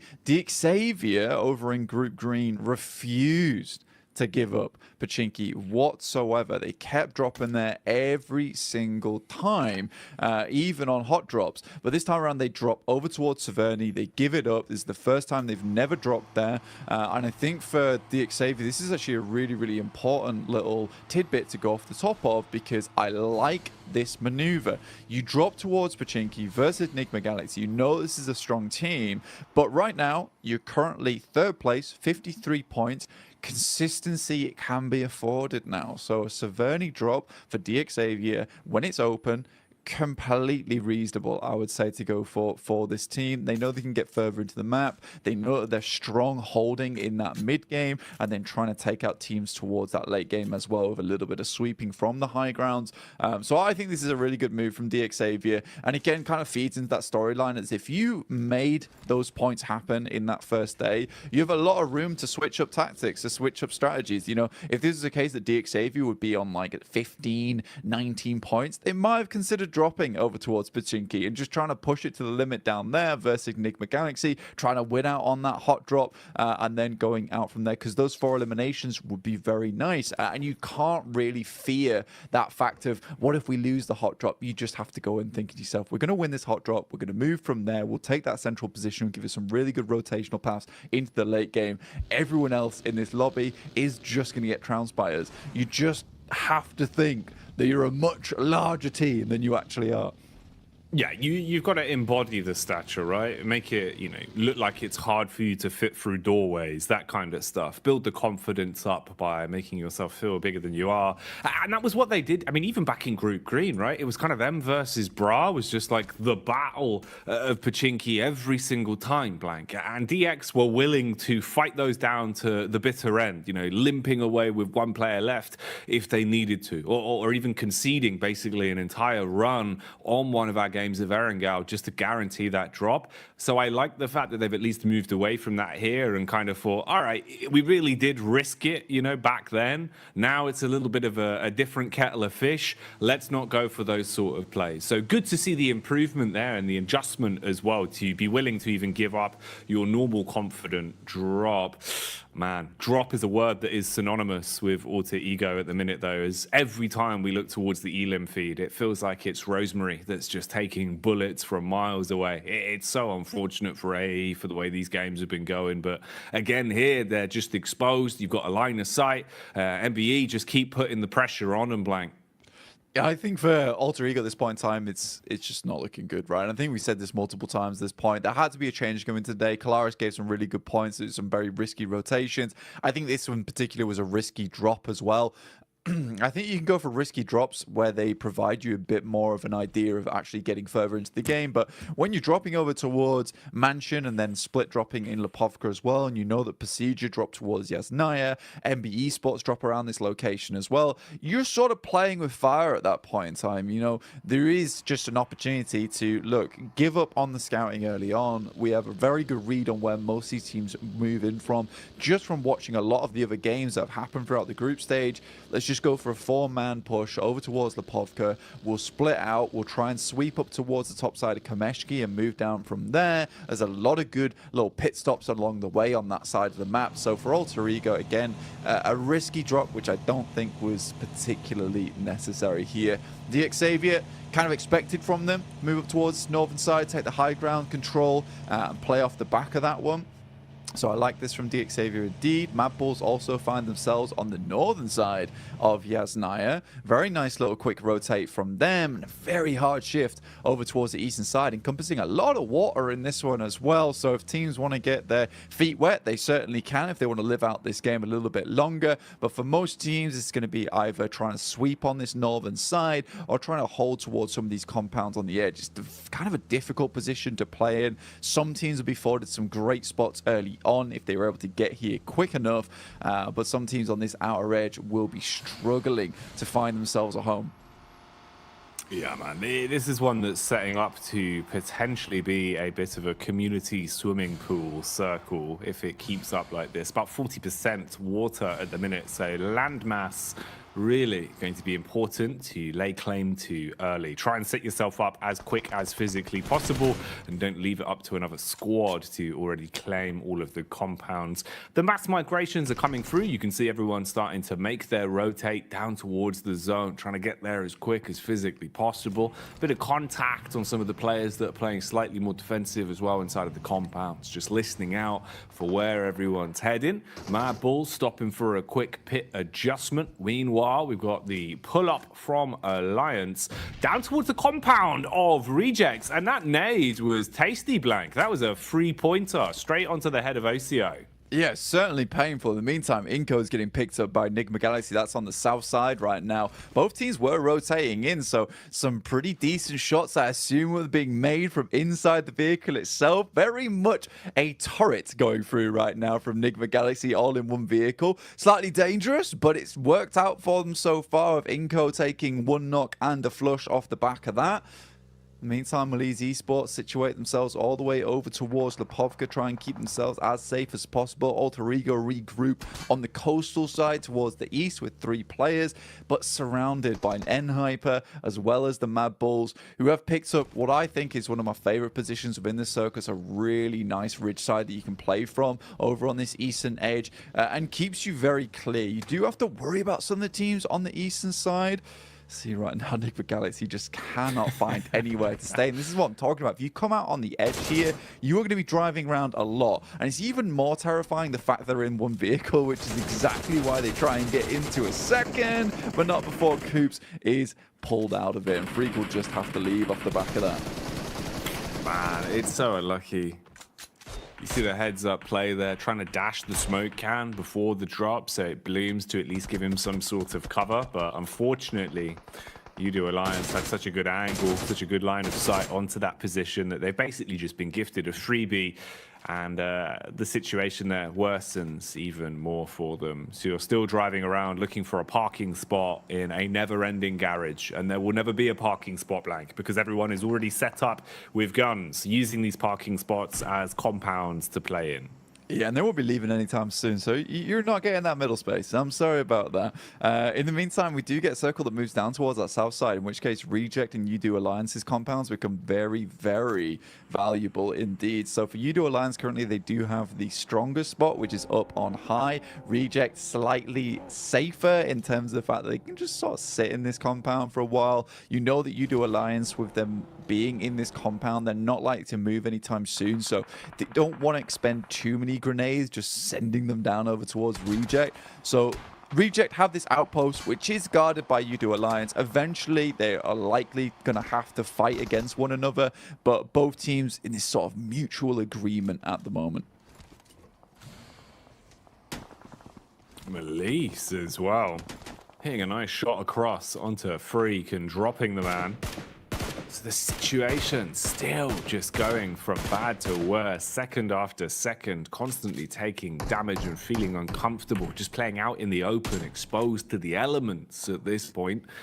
Reject Tokyo firing off the warning shots. FaZe on the move as well. Round the side of the ridge, contact from inside of the building. Ifan spitting bullets at him, seeing if he can keep the pressure on. Mormon going to dash back with a couple of smokes as well, at least provide some protection. Koi's got the range on it, trying to debate whether or not he wants to engage on this one. If he can hit the shots with such substantial drop, battle back as well. FaZe constantly just taking damage from either side now. A lot of HP being licked off them as well. So this could start getting a bit rough for FaZe, Blank, if they can't find a way to calm this one down. Yeah, Hyper has got so many angles on you. GK first over towards the shack right now. Xifan taking shots from inside the building. FaZe have sort of set themselves up in a pretty horrid scenario right now for themselves. Hyper looking to potentially regroup, but again, GK first comes in with another clutch shot over towards Mela, in which case they might just send towards this. The blue is pushing them in, and an opening knock like that is absolutely gorgeous for them. First one's what you want. How many more are in store for them?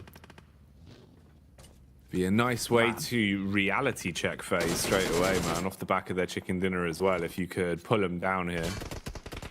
I don't know why GK keeps going for these shots, to be honest. So greedy. Looking to finish off Melee. You can kind of understand why he's going for it, though. You don't want to let that player live. They are able to finally flush him out, but two players out in the blue right now, and FaZe currently have pretty good shooting angles over towards them. Koi luckily does find another on Mormon. He's so up close and personal, taking a lot of shots. There's not a lot of support coming through. Ventores understands that he too needs to get a move on, and quite quickly with the circle moving in. Very, very quick movements all around the block for Hyper, but this has been a sort of a crazy push from Hyper, locking both FaZe and them to their dooms.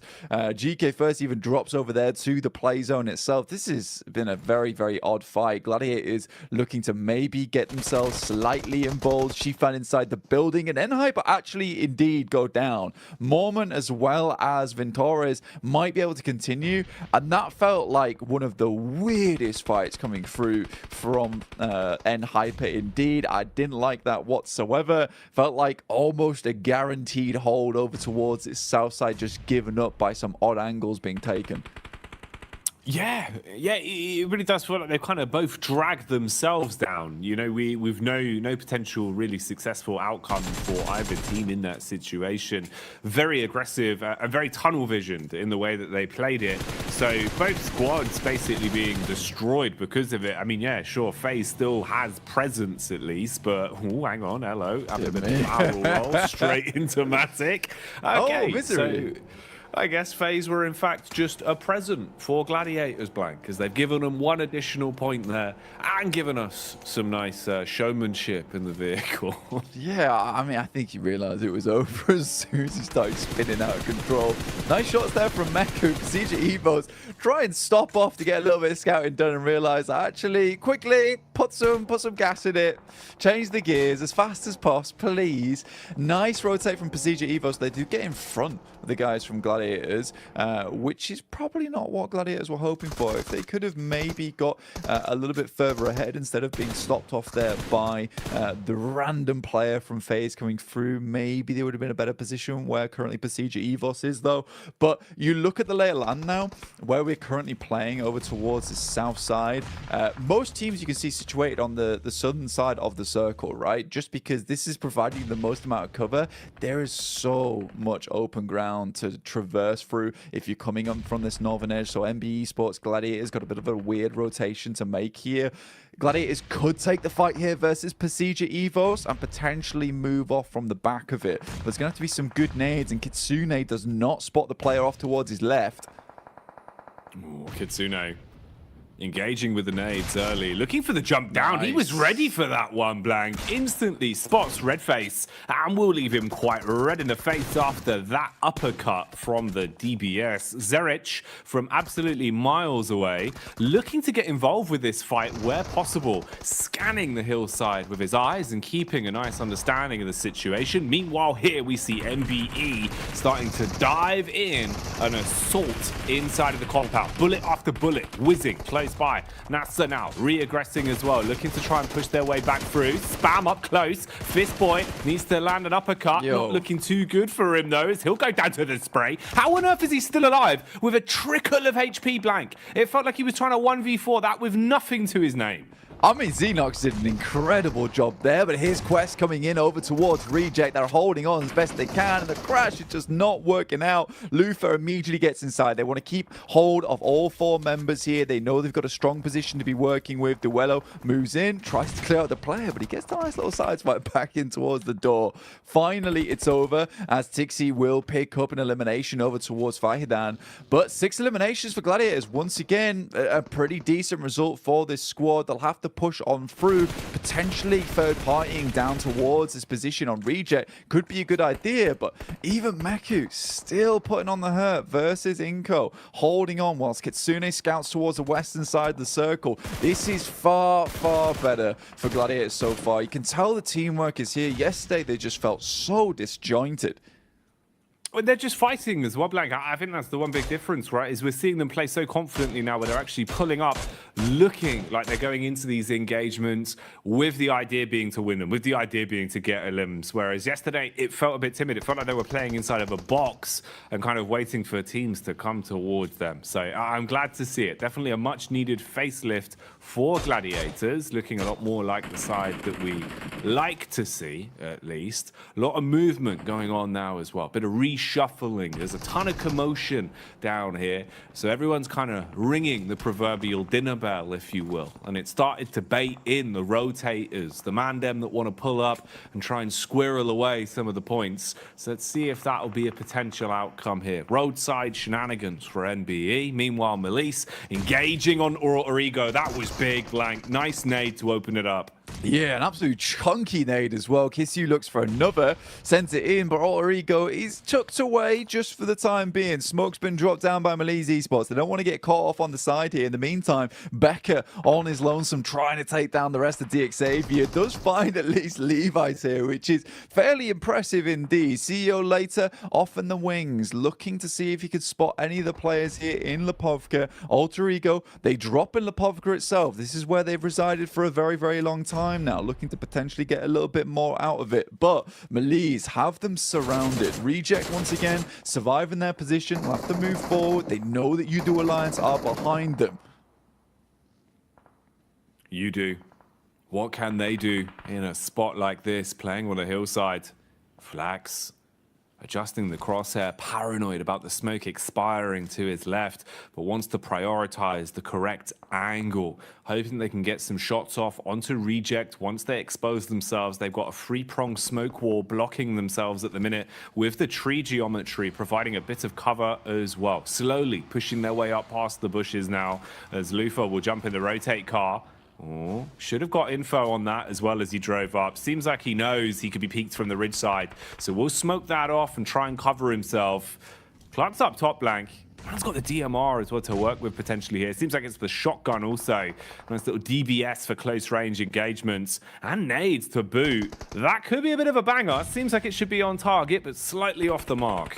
Yeah, you really need an airburst here, but a nice shot comes through, and I think that's from MBE Sports actually over towards You-Do Alliance. The Gladiators continue to lose members. Squash finally does go down off in the distance. And the circle does center up and confirm up towards Lipovka. So any team that made that decision early is happy about it. But look at this. You-Do Alliance is losing members left and right, but the drop shot will at least keep them alive for a little bit longer. But the drop shot just ends up with them being dropped themselves. You-Do Alliance out and Reject up to 5 eliminations. A very different face on this team, looking more Oni-esque today. Demonic coming through from Reject. This is more what we wanted, right? You're raising hell a little bit now. They're getting stuck into the game, Blank, not playing as timid, fighting when necessary, trying to play towards center, contesting for edge control when needed. It's better from Reject, but they've got to maintain that, keep that course going. Don't let it drop off now, as they do at least find their way through the test of You-Do and control that one. NBE keep popping up all over the shop. It feels like NBE have just been running back and forth, trying to stay stay alive from this roadside, having little moments of chip damage onto anyone that peeks into them. They're still here for now, just in front of Rejects. They're exposed if they go for a bit of a push. They're just using the smokes to hold themselves for now, but Zara is engaging with it. It's a nice first nade. Got the lineup on the second as well, Blank. The nades alone could be enough to deal with them. Man, the long arm on Sarah is looking good, but nasty shots coming in from Nakaze through the smoke, takes down a fair few of them. Now Duello left to challenge versus Nakaze off in the distance. Nice shot on the edge, but quickly cleans them all up. And what a clean finish there from Nakaze at the end. It looked like it was all done and dusted for the squad, but fantastically well held out by Nakaze. Gladiators still at 4 players alive, but one of the final teams to be on this northern edge alongside them and NBE Sports. Mad Bulls up to 5 eliminations, Gladiators up to 8. They're doing good here. You asked about a bit of a repeat. We even heard about the dinner bell, and so far Gladiators have been hitting us with some nice mashed rotators at the moment. These rotates have been clean. Whatever they're cooking up today, Blank, it looks like it is fresh, not frozen. Nothing being reused here. Ooh, turning up the heat, though, as the kitchen metaphor continues. Have to get out of that one. Melise set ablaze, couldn't handle it. Kiss You dropped, as the M4 will give him the damage. Business being done. Mad Bulls close by as well. They can start to breach and clear. Take the players out that are inside of these buildings now, but Frozen crumbles. He cracks under the pressure on the contact, and it's all getting a little bit sheepish. Constant damage being fired out by Gladiators, sure, but no one wanting to make the first mistake. You have such a sheer number of squads all close, shoulder to shoulder inside of these compounds, with only Gladiators being able to complete the push down towards the beach side. They're in a pretty dream spot right now, and it's going to be so much harder for this heat map of teams we can see all on top of each other inside of the neighborhood. A nasty neighborhood, Blank. They're not friendly neighbors. Not at all. Everyone's just leaving some horrid messages on one another's doors right now.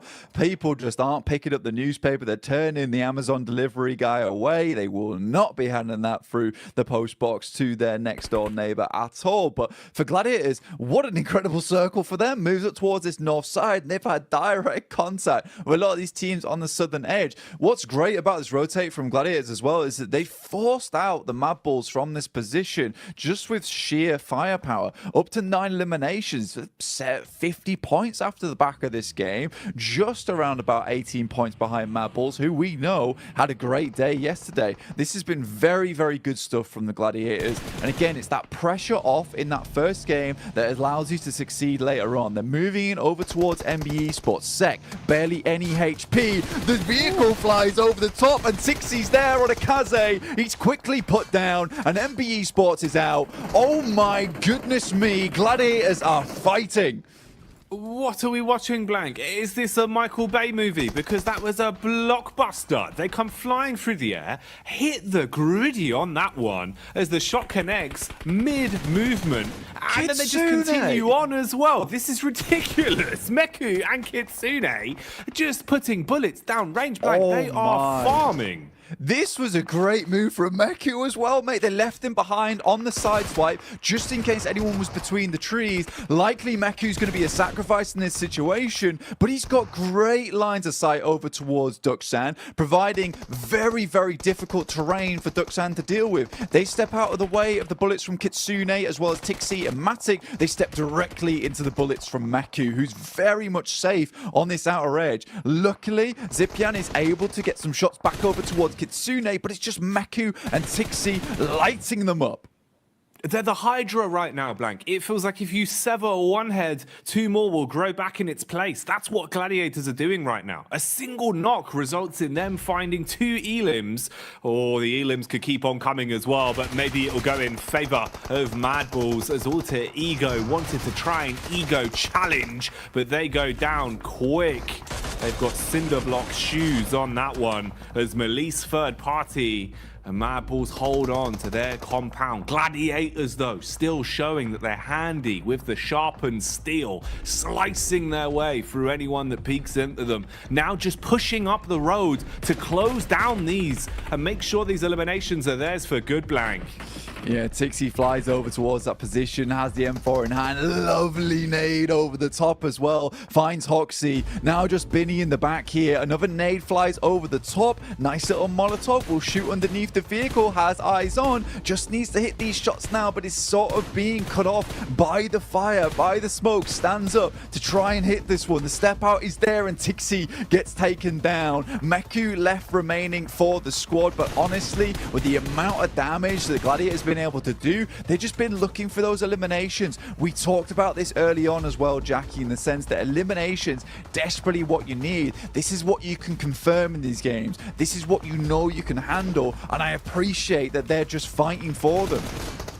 Exactly. It's the one part that you can control just by playing aggressive, playing confidently, and guaranteeing those eliminations. And that's what they've done. They've played for the elims here. Now they can try and see what they can squeeze out in terms of placement, because the other teams are doing the infighting for them. And it's whittled us down to only 2 players, really, you've got to worry about. Oh man, Mad Bulls licking their lips at the prospect of this one. They do find Meku. He's exposed himself from behind the rock. Now it's simple pickings. As long as Mad Bulls could reset, you do have an edge. The battle of attrition is in your camp. They're setting themselves up for a chicken dinner, but Zerich will expire.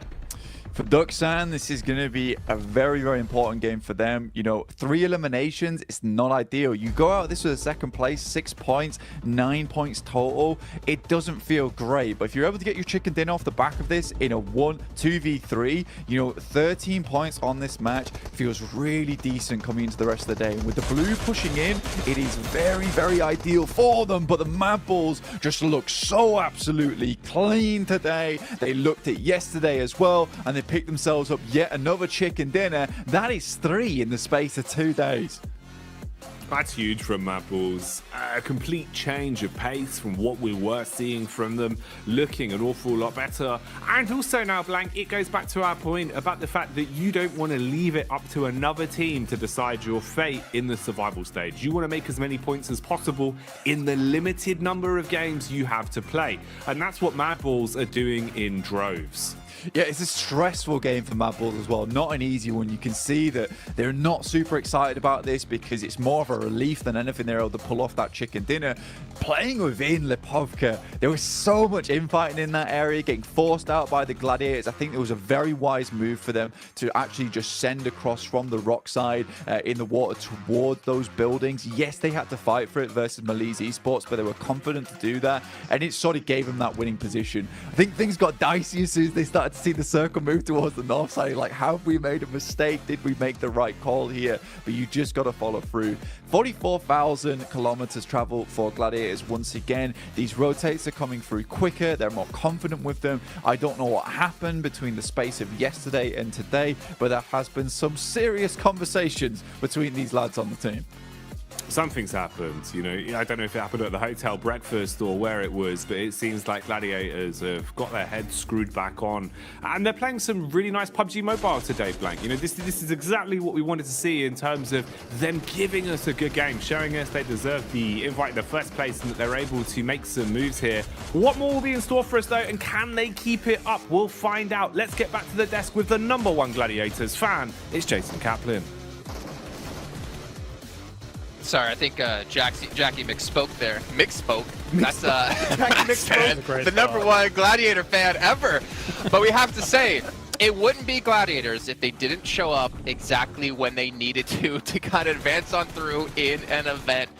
And hey, you know, credit to them, another massive game for them in terms of eliminations, great positioning as well. They were able to crash an NBA Esports and kind of do the exact same thing, just the other way around from the prior match. But also Mad Bulls, man. Like, there's so many things to talk about. Oh, you know what?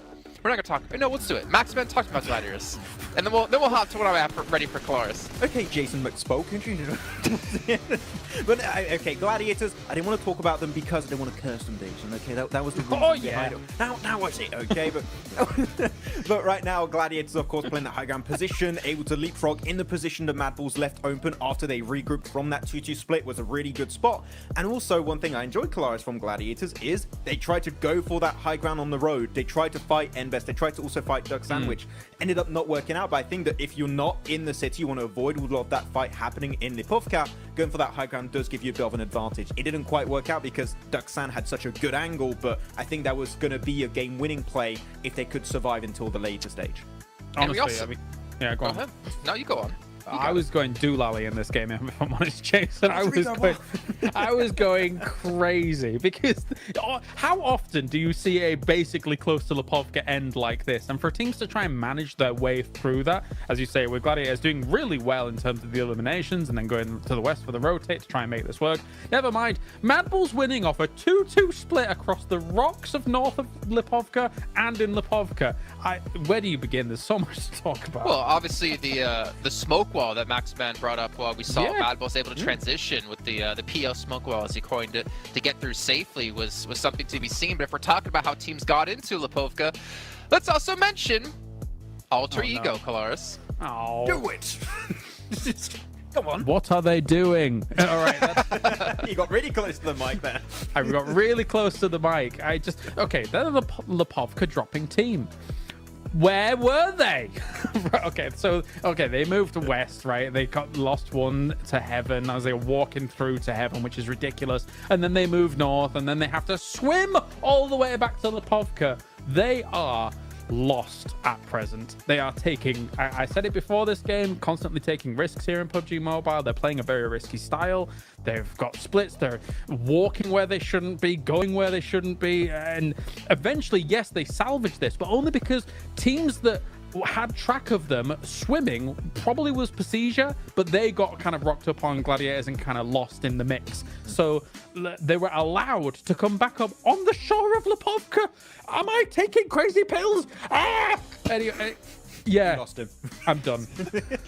Well, not to mention, you also pointed out, too, when we were watching, that Gladiators is probably the only team that could see them rock up on the beach, but they were about at that 400-meter distance mark away, so potentially not seeing them. Obviously, Melise was in Lipovka, potentially not looking towards them, and we even saw Kissu like, wait, what are you guys doing in that building? How did you guys even get here? Yeah!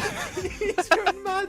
I've never seen him like this. Melise was like, who is he? What's going on next door? And suddenly, they were just... Anyway, I'm done. You know what, Kalaris? You need to cool down by playing some of the Frost Festival currently going on within PUBG Mobile. You can revel in the exhilaration of gliding down the slopes in a snowboard and using snow mounts like X-Men talked about yesterday, potentially turning people into snowmen as well. Make sure you guys load up PUBG Mobile, download the new update, and participate and play. Because also while you're playing, we do have the 2023 Popularity Annual Gala happening with PUBG Mobile introducing a brand new competition, exclusive honorable rewards for you guys at home to participate and win. It's all kicking off between November 15th, December 15th, so make sure you guys are getting into the game and potentially able to win some rewards you can show off to your friends. Also, while you're playing in this one, don't forget about the Pagani collaboration happening within PUBG Mobile as well. You can rev the engine with the iconic Pagani Amola and Zonda R models, which I believe, Klaris, are you ready to be salesman yet again? Tell us the 740 brake horsepower. You got a V12 engine as well as 710 Newton meters of torque, Jason. It's a car for you, but it's very expensive in real life. Well, my question is, can I fit in the car? Because we all know I'm extremely tall. Probably you cannot, actually. You're probably too tall. Okay, well, that's a shame. Maybe we can get special order one and make one for me. And also, the last but not least, before we head to a break here, the new RP84 Victory Dance, which is available now. You guys can show off your victories with the PMGC vibe and also use your Victory Dance to cheer for your favorite PUBG Mobile team. And we all know who people are voting for. Max is all aboard the Gladiator train, but we have to wait till that train takes off after the side of a short break.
Well, Max, I know how you are the biggest fan of Gladiators, but luckily for you, we don't have to talk about them too much more because it looks like with the points they've gotten these last 2 matches alone, that should almost guarantee them a safe position into our last chance. However, it does get easier from there. Keep in mind, it's only 16 teams advancing from this into that, and it's only 5 teams advancing from the last chance to get back into the PMGC Grand Final. So a lot of work to come for the Gladiators and obviously a lot of other teams out there. But as we are about to head into our second Erangel, my question is this. Kalars, Ultra Ego, are we going to see a weird rotation again? Maybe. I think it depends on the playing path. I think they're probably going to, if the playing path doesn't favor Lipovka, I think they're going to try and go for cars and maybe fight someone. We'll see. Okay. Well, thank you for your contribution here, Max. Ben, we're going to head over to our commentators to kick off our second Arrow of the day, Jackie and Blake.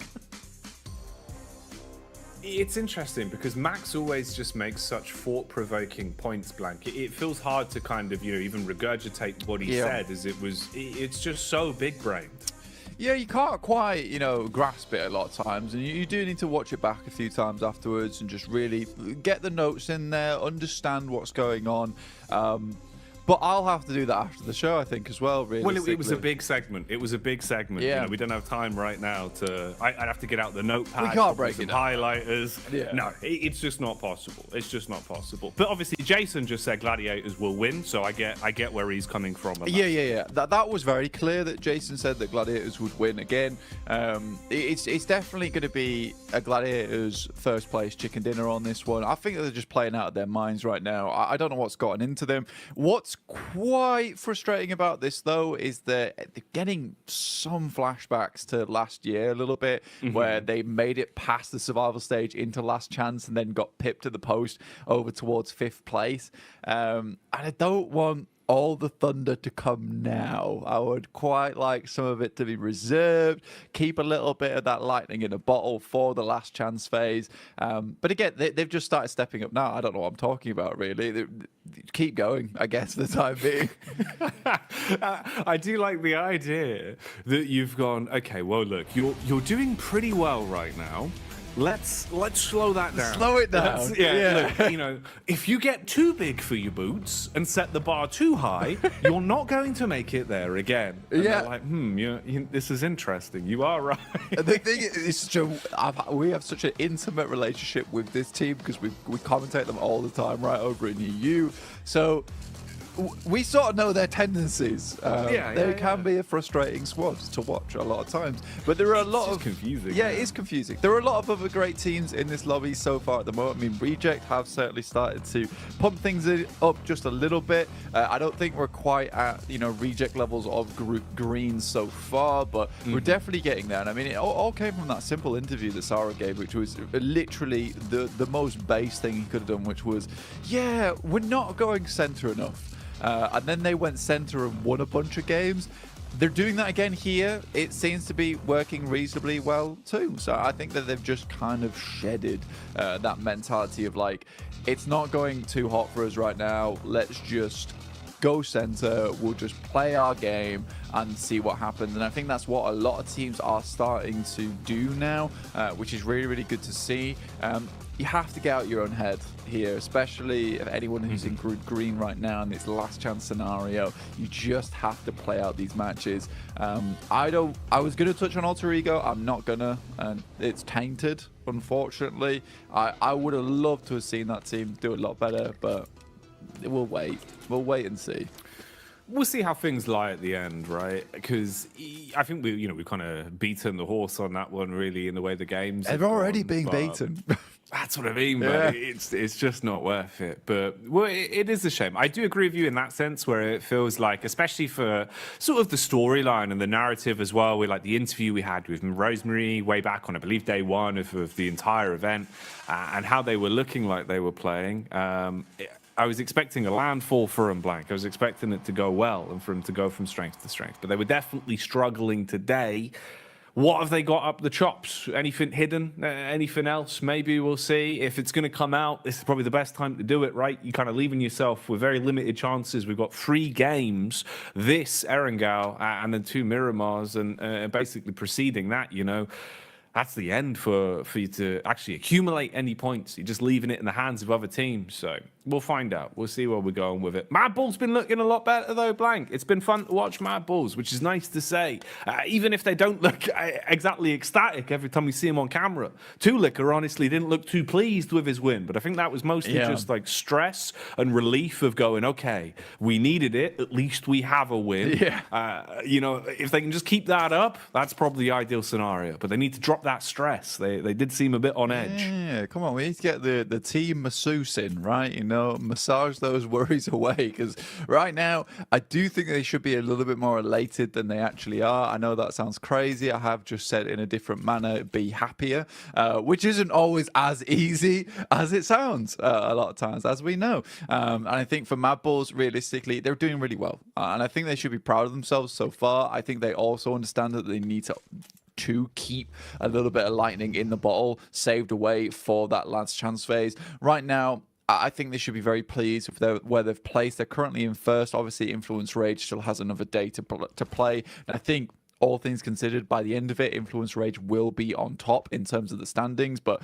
Mad Bulls certainly done more than enough to secure their position at this point. The rest of these games now, for them, it should just be study, right? Maintain this kind of play style, maintain this kind of pressure on the rest of the squads, because more than likely you are going to have to play against quite a few of these teams again in the last chance. So the more they can stake their claim on positions around the map, the more they can stake their claim on these rotations and be a team that some of these other squads may be a little bit scared to run into.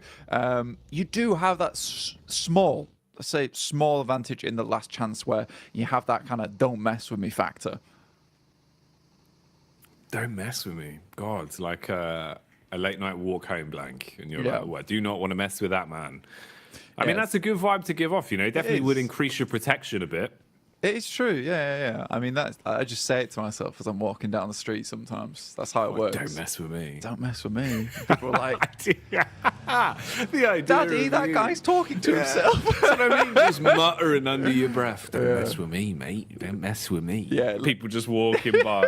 Excuse me, sir. Do you need help? Don't mess with me. Don't mess with All me. right. Yeah, it's less that I'm giving off hard man vibes and more that I'm giving off that I need to be in an asylum vibes. Which isn't ideal, but it seems to work. Hey, look, to each their own, Blank. You know, unorthodox strategies do seem to work best. If your enemy can't prepare for it, you know, how can you? I suppose. Yeah. In some way, that's a sentence. He's done a 720 kickflip roundhouse. Oh my lord! Oh, didn't see that coming. The standard is a 360. Yeah, this is wild. Look at the man doing ollies in the car. That's illegal. But right, put the skateboards down. Yeah. Bloody hell. We need to get back in the game here, and some of these teams definitely need to get a rolling. Certainly towards that bottom side of the lobby, we're looking at N-Hyper, Udo Alliance. Enigma Galaxy sort of are disappointing us so far, I would say. And I mean, they're on our screens right now. Regiocio will take down Lord from Enigma Galaxy. And again, they keep just hemorrhaging members, I would say, on their rotates. You know what? I didn't actually get to talk about this last game, but I will talk about it now, is that some of their rotates feel extremely greedy. I think that last match, most of the teams on that south side realized that, look, if we're on the edge already, I mean, they were rotating in from, what was it, Milta. They were battling out versus Inco early on. I think in that case, you just have to slow push your way in towards the circle. You're potentially not going to get a high placing off the back of this, but they could have easily taken up where Duxan was playing. Remember, Duxan got themselves a second place. Decent, good stuff. Yet they just drove around in that one vehicle, dropped out for a second one, lost Coops in the process, kept driving around to try and find another central position. I think at that point, you just have to realize that this is not working out. Teams aren't just going to let you free roam anymore. No, it did feel like one of those where, you know, you're kind of thinking, you've thrown that away a little bit. You know, you did have a Well, a potential to try and see what you could actually get out of the game, whereas instead, I agree with you, the rotation was a little bit careless, and potentially even just the idea to jump out at that point. You know, you're only going to delay yourself even more in terms of like the startup time for the vehicle to actually get away, right? And it just meant they went from a 4, sure, stuck in a very small camper van to a 3, still sharing just the one small camper van. Wasn't ideal. A couple of pot shots been going out here, though. We've seen a little bit of damage coming across. Mad Balls have suffered 1 knock as well, so at least they're seeing what they can do to patch up the situation. Here's one for you as well, Blank. When we saw that first knock, it was Raging OCO in the car, and he bonneted someone. Call that Road Rage OCO. Oh, yes. I like that. Yeah, go on. We love to see it. He was doing an ollie in the car over his head.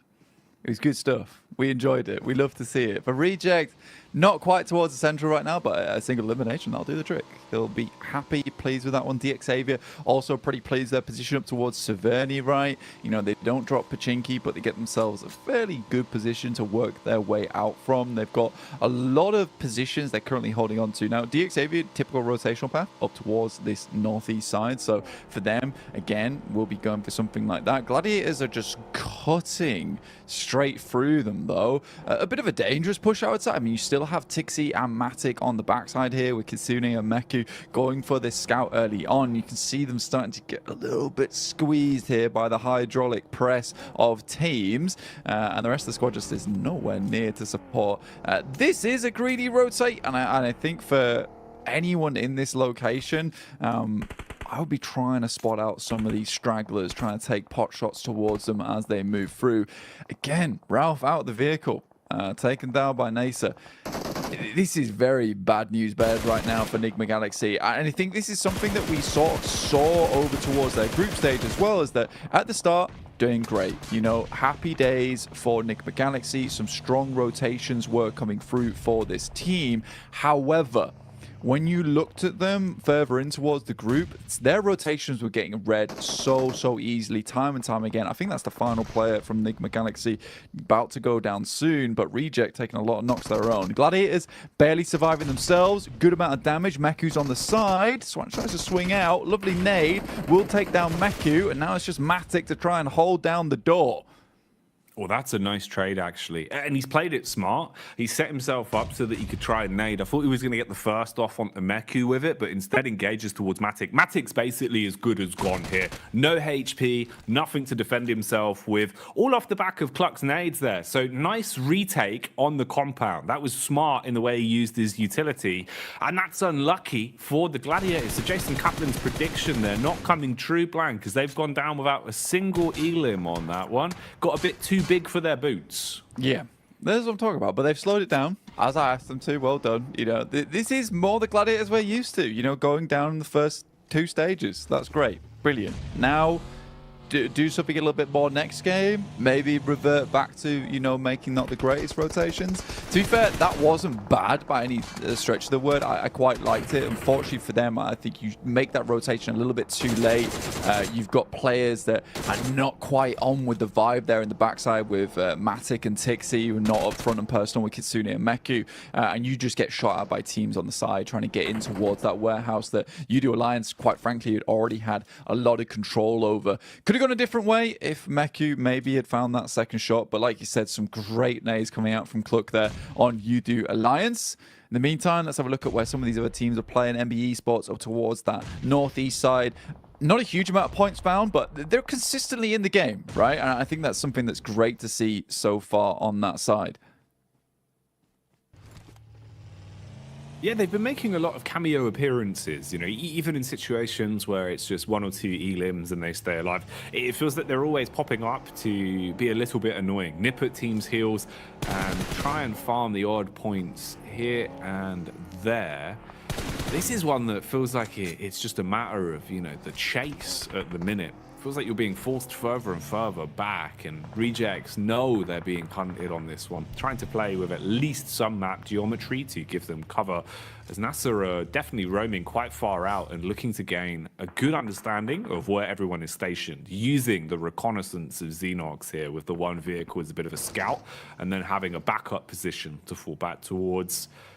Freak's actually still alive as well, Blank. All right, yeah, so that's just the one man that remained. I mean, his entire team basically got picked to pieces instantly. So I suppose it's best case scenario, how far can he go, right? Because looking at a placement game with this one, it's pretty early. Going to be a while on the stopwatch before we come back to that point. Yeah, I do think it definitely comes back to that case of Enigma Galaxy. A lot of their rotations getting read into towards the end of their group and not making too many adjustments off the back of that. Again, even in their group, there was a lot of feeder teams down towards the bottom as well, which just allowed them to make these rotations. And I think you try and do the same thing again here in the survival stage, where every single team is very willing to take shots and has great gun skill. Remember, these are the best teams in the world, all fighting out for a place in the grand finals to really display what their region, what their team has to offer to everyone that wants to watch. So I think that for Enigma Galaxy, again, it's just a case you can't just randomly rotate over heals. You need to have a bit of scouting going on. You need to ensure you know exactly where some of these teams might be playing, so you can angle yourself in such a way that you can cross and be out of the line of sight of some of these squads that might take shots towards you. If we see it again on that next match from Enigma Galaxy, where they make a random rotate like that and start losing players out the back of the vehicle, I would be fairly remiss to say that this is another team that's feeling like they're going to be in the bottom 8, because I don't sense an adjustment coming through tomorrow. No, I don't know how you'd give the whole squad a facelift in such a short space of time, right? I don't really think there is enough adjustments that could be made to really change things around quick enough. That's the problem. It feels like we're already getting to that point where, you know, the fine line, Blank, of squads that haven't already accumulated points, especially from Group Green, right? With how tomorrow is going to go, you're not even being there to make a case for yourself, just having to sit pretty and sit on your laurels of the points you've already accumulated. Definitely for a good majority of our squads now, we're seeing that they haven't been able to cut the mustard, haven't been able to really build enough points. But there's been a bit of a change positively for a few of them. At the minute, though, we'll see how things go right here, right now. We'll stick to the facts that we're being given. Again, Reject Tokyo look to try and get themselves a bit more center and try and set up early. Melissa also on the move down, but most likely have to bypass their way through DX. Roadside setup from MBEs as well, as they've got contact. Inko taking damage from quite far away. The Mini 14 pounding the pressure out and buying them enough time to go back on the res. They've got the ridge as well, so you're covered from the road. They don't have to worry about getting tapped in the head just yet. So they can get Mondo back up. But what's the game plan here? How are they going to play this one? Yeah, I think your difficulty comes in the fact that, you know, you're getting pushed in by the blue. It's stage 4. It will hurt. You sort of need to make a move soon, but NASA's sort of unwilling to give up this position on the eastern side. They know how important this compound is to them over towards this eastern side of the circle. They don't just want to let a team get through for free. MBE Sports, on the other hand, decide that, look, we're going to take shots over towards Inko. Becker in the way, gets absolutely crunched, but lives off the back of that. Grazed by the vehicle, but not out yet. Becker continues to take shots and will finish it there and then. Broken leg regardless.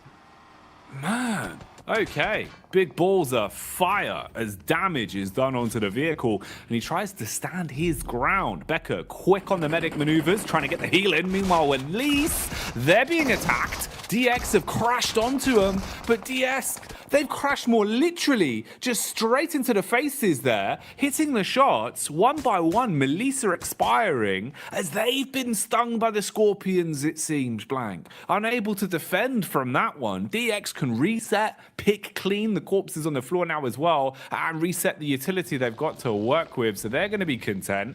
Meanwhile, back on the move, Xenox, he's been pretty damn quick with his scouting. He's been able to take some point man positions and look to get the damage out early. Again here, setting his focus towards the bridge. Wants to put pressure on Squash, who's so low outside the play zone as well. So a single bullet he was hoping for, try and make that elimination his, doesn't go his way. Backs off with at least the read and tries to play with the rest of the team. Vitali, he's got a read on him.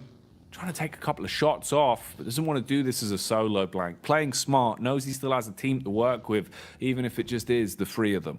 Yeah, Blue's really being the big pressure point right now for Inco because they've got to move further in, but they know as soon as they start to head over towards the top side of this lip, they're going to be in the angles of a lot of other teams that are inside the lobby. Freak here trying to hold his own up towards the Wizard Tower. You can see off towards his western side, you got Ducksan as well, but Becca very happy to try and take this fight with an incredible hold versus these other squads. Freak, though, takes down Vitali, looks for another, but won't get it and will fall himself. So Enigma Galaxy come away from this game with a one single point up to 6 now. So a 2-point average for Enigma Galaxy so far feels pretty horrible.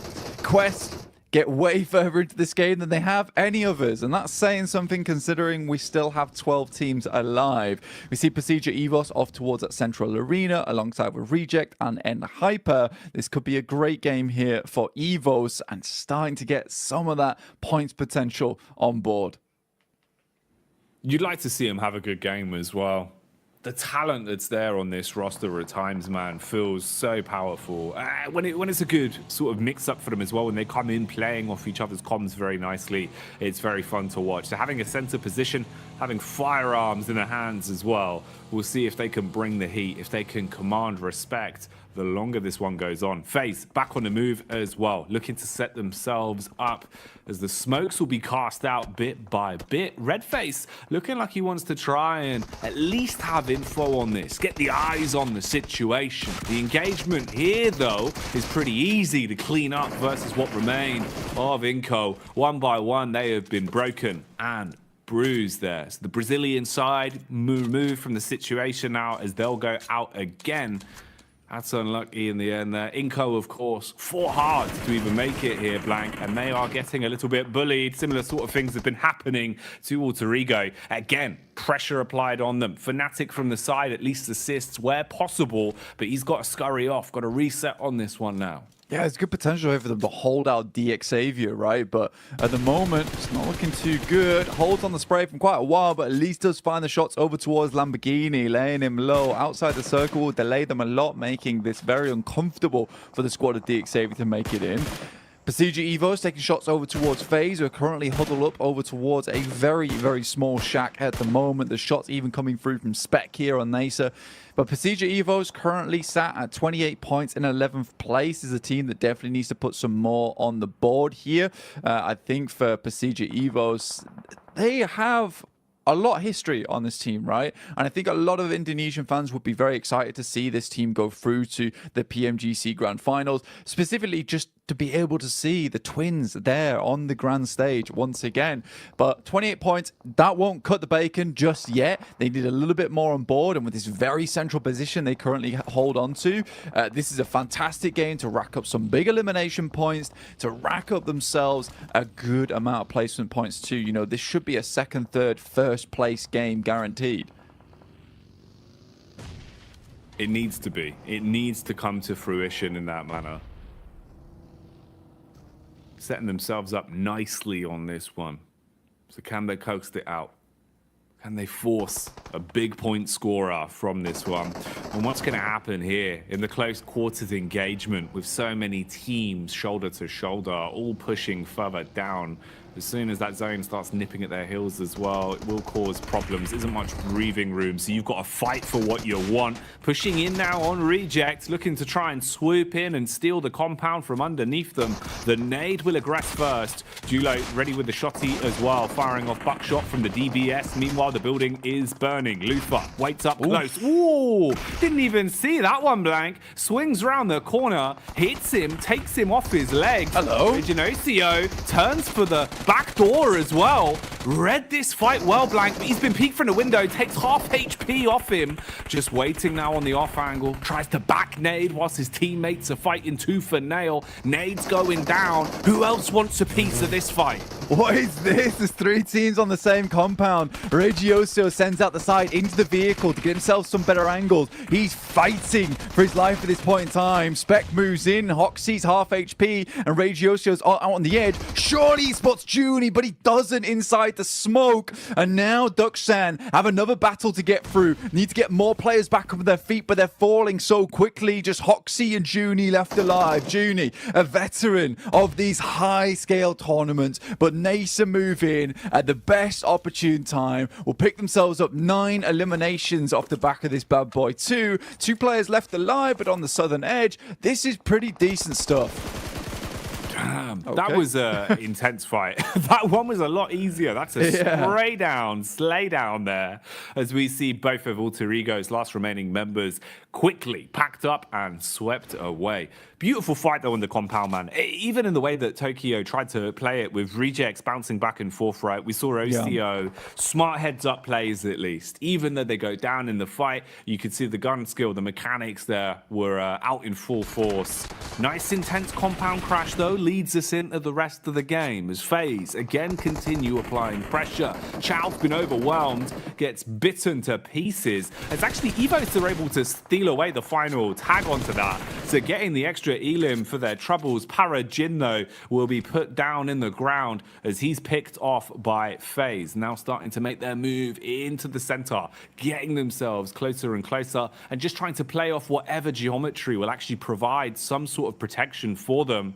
And Torres, suspicious about the smokes as well, knows that there could be someone lurking, waiting to peek. And he's got contact on Star. Quick flick there, hits the head blank and shuts the man down. Yeah, very nice little shot there and pick up from FaZe. This is a really difficult area of the map to play, honestly. You see a lot of teams play this one out. You realistically just have the tower here. There's a slight dip as we head down. It's almost unnoticeable, but it does give FaZe a significant advantage, in which case they can take shots over towards DXavier. The difficulty is the fact that so much of the western side of the circle is still in play here, that Procedure Evos have a massive advantage. Despite that, FaZe is not letting that up. And it's so surprising we're not seeing Procedure Evos take a little quick peek over towards this eastern side. See if they can pick themselves up some more eliminations. Right now, they're currently running on 12 placement points, 16 elims. This is a game where you want to pump those elims up, even if it means you get yourself a second place. But I can see why they wouldn't want to give up the gas station here.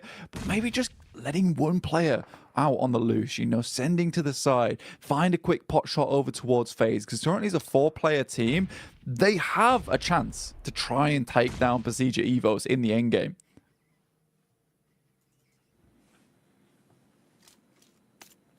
Big chances. Definitely there it is. Open opportunity for this one to swing into the favor of Evos now, though. Nice first tag down the hill. Connection across, DX suffering from it as Luxy will be able to spray his way in. Gets the tap off that we needed to see. So the compound control still firmly in their favor, and they're starting to clear out the players that were edging closer towards them. FaZe, meanwhile, still down towards the ridge side. Mormon and Malaya playing together as they start to make their move up. Close on in. You've got a couple of angles of connection here as well. Spec being one of them as he's firing off the warning shots. And then, for Udo Alliance, there's actually a bit of a chance here to just be a fawn in the side. If you're not cleared, you're so far back down towards the ridge. As FaZe come pushing up, you could try and get stuck into it, especially if the timing works for the push down from Spec and they draw his attention. Lots of small nuances on this one, but the big focal point is just the fact that Evos are in a great position to try and command the game. Ooh, rough recovery mission there. Very much so. Chloe just goes down. Link's fine Spec as he makes a rotate through. Procedure Evos now up to 5 eliminations, looking for a little bit more. And they have to push for more here because, you know, a 5 elimination game with a chicken dinner, it's all right. 15 elims, 15 points, sorry, total is decent. But, you know, pumping that as hard as you can here. They know they want more points. It's a very good initial nade that's sent out, but FaZe is on the back line. They're not looking to give this game up. Another amazing nade on the predict over towards G-Fan. And Redface is just sending these over and over again. Another one will take down GK first. Now just FSS left alive. And it will be Redface to stand out for this one. One knock goes over towards Luxy with the 5 eliminations on board. Nade sent over the top over towards FaZe. One of the final teams alongside with Oliolio over on Udo Alliance, looking for that second place placement point steal. Evos, this is where you've just got to shut things down, close it out, don't let mistakes start to get out of hand. FaZe fighting tooth and nail though, bombarding down onto Misery, who's forced to hit the deck, so belly down to the ground, drops himself into the vehicle and tries to drive out of there, keep himself safe, susceptible to the shots though, but goes for the getaway. If we can see the res, FaZe will at least have a fair fight in the 2v2 in terms of the players that are currently up, but Evos are going for their recovery as well. They want to grab Link, have some additional numbers in this battle to play with. Quick pop heal as well. Nice peek up. Beautiful damage done with the AR. Switches to the DBS and wants to go full frontal blank. He's getting in their faces. What is going on? Already we see another knock come through with the DBS. Misery left alive and he's taking damage here and there. Able to clutch it out. But Udo Alliance, they're still in the wings here, Jackie. Oh, skirting around the outside. Is there anything that can be done? They're low. Now would be the time to strike whilst the players are down. They're knocked. They're on their last legs. Doesn't have the full list of information that we do, though, so his decision making will be affected by this. And this just gives more time to Evos to try and reset things. Red face now back up. He's just going to be watching, looking for the peek over. Gets the heal in as well. The longer this goes on, the more numbers you're going to have to fight against. So you do Alliance, the chance of this one being clutched now far harder. Again, falling into a position where this should be a guaranteed chicken dinner for Evos. Man, that could have been a chicken dinner there for Udo Alliance, and Olio just needs a little bit more confidence to try and go in and bruise the pride there of Procedure Evos. He's got 2 nades in hand. There's no utility on the side of Procedure Evos so far, but that might change once they start to loot some of these crates that surround and litter the battlefield. No meds available for Misery other than those stims available for him. Might go for a quick scout in the vehicle. So far this game, Luxy is absolutely putting some mega work for them. 5 eliminations so far. First initial nade sent out. After that, there is another sent over the top. A little bit of damage found, but not a lot.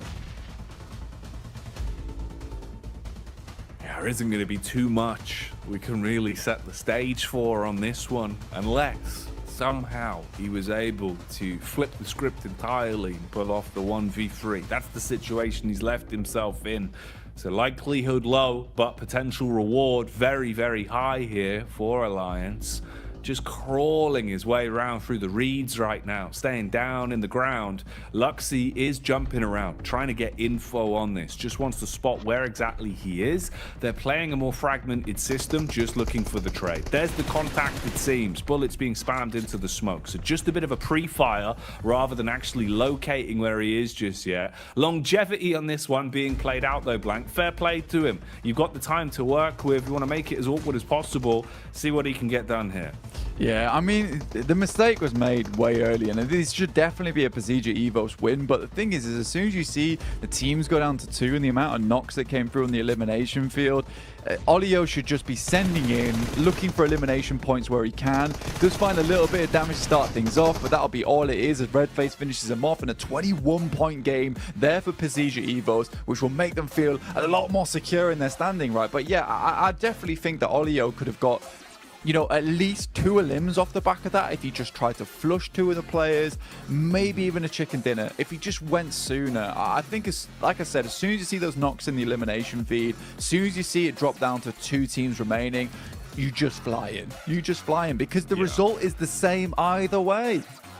No, it's very true, right? There is no worse outcome. There's nothing that's going to result in you getting less points. You're not going to be forced into a third out of nowhere. I agree with you, man. As much as it's one thing where he didn't have the full situation, we obviously have a little bit more information. Going into a fight like that where you know they've just had that final fight, no matter what, HP is going to be low. He was basically in a 1v1 with a half HP player, but obviously didn't have the chops on him to go for it. You can see the excitement here, though. Evos looking very vocal. Luxy telling the stories from that one. as they relay some of the plays they just made. Fair play though, for what it was, Blank. Procedure Evos playing a great game there. You know, had a good setup early. They were confident in the way they wanted to take the compound and played it smart. So you do love to see that.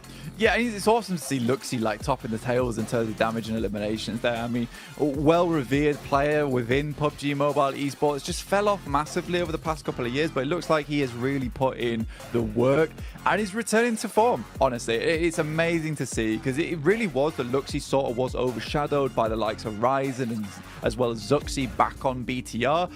But look at this, Luxy's really making a stand, so he's constantly pressuring the issue, constantly trying to push for those big heights in the future, which is amazing. I'm really, really glad to see it. But again, Udo Alliance, a little bit of a throw at the end there, a little bit of a throw from Procedure Evos. They could have lost the 2 players there from FaZe, but just like Luxy, let's get back to basics with the desk. That's right, Procedure Evos getting themselves the victory here off the back of this. We lost Jason for just a little minute, but we will hold down the fort just as Procedure Evos held down Gas Station. Looking fantastic whilst doing it here, Max. Yeah, and able to weather the storm with 2 teams pushing on their location, right, Kalaris? You had, of course, Hyper going downhill across the road, trying to go for the engage, which, of course, you are in this location. It's very easy to abuse with that third-person perspective. You can just jump, chuck the nades, get the easiest eliminations in the world onto Hyper, but then FaZe trying to go for a third party, and I really thought that was going to be the end of Procedure Evos, but it's down to Misery. He's able to clutch it up, go for the res, and get rid of the final player of Yidu Alliance. That is how you hold down a position like that. You just make sure you can use those walls to its full potential, and that's 21 points here to start off this match. Absolutely. Oftentimes we see the Gas Station as having a little bit of a vulnerability, right? Because there is that small little gap underneath the walls. However, they did a great job of zoning people away from even having angles on that little gap. And then, as you say, blasting them with the nades as they came close. So 21 points go their way. NASA, for the most part, we thought might have a grasp on Gas Station, kind of moved a little bit to the east, but eventually just started blasting everything anyway for those south rotates. So, I mean, it's a really big game for them as well. I think it was J7 that was in a warehouse, and they had this, not in a warehouse, in the gas station, and they had this massive 4-man split, and I thought, okay, they're going to wait for the next circle, and based on where it goes, they're going to regroup normally in what I thought at the time was going to be gas station, but no, they regrouped to the eastern side, then wrap around the southern side of the river to fight Inco, which I was a bit surprised by that, Kalaris. I didn't expect them to do that. They just completely obliterate Inco, then third-party reject that were fighting Duxan come out on top of that to get then, as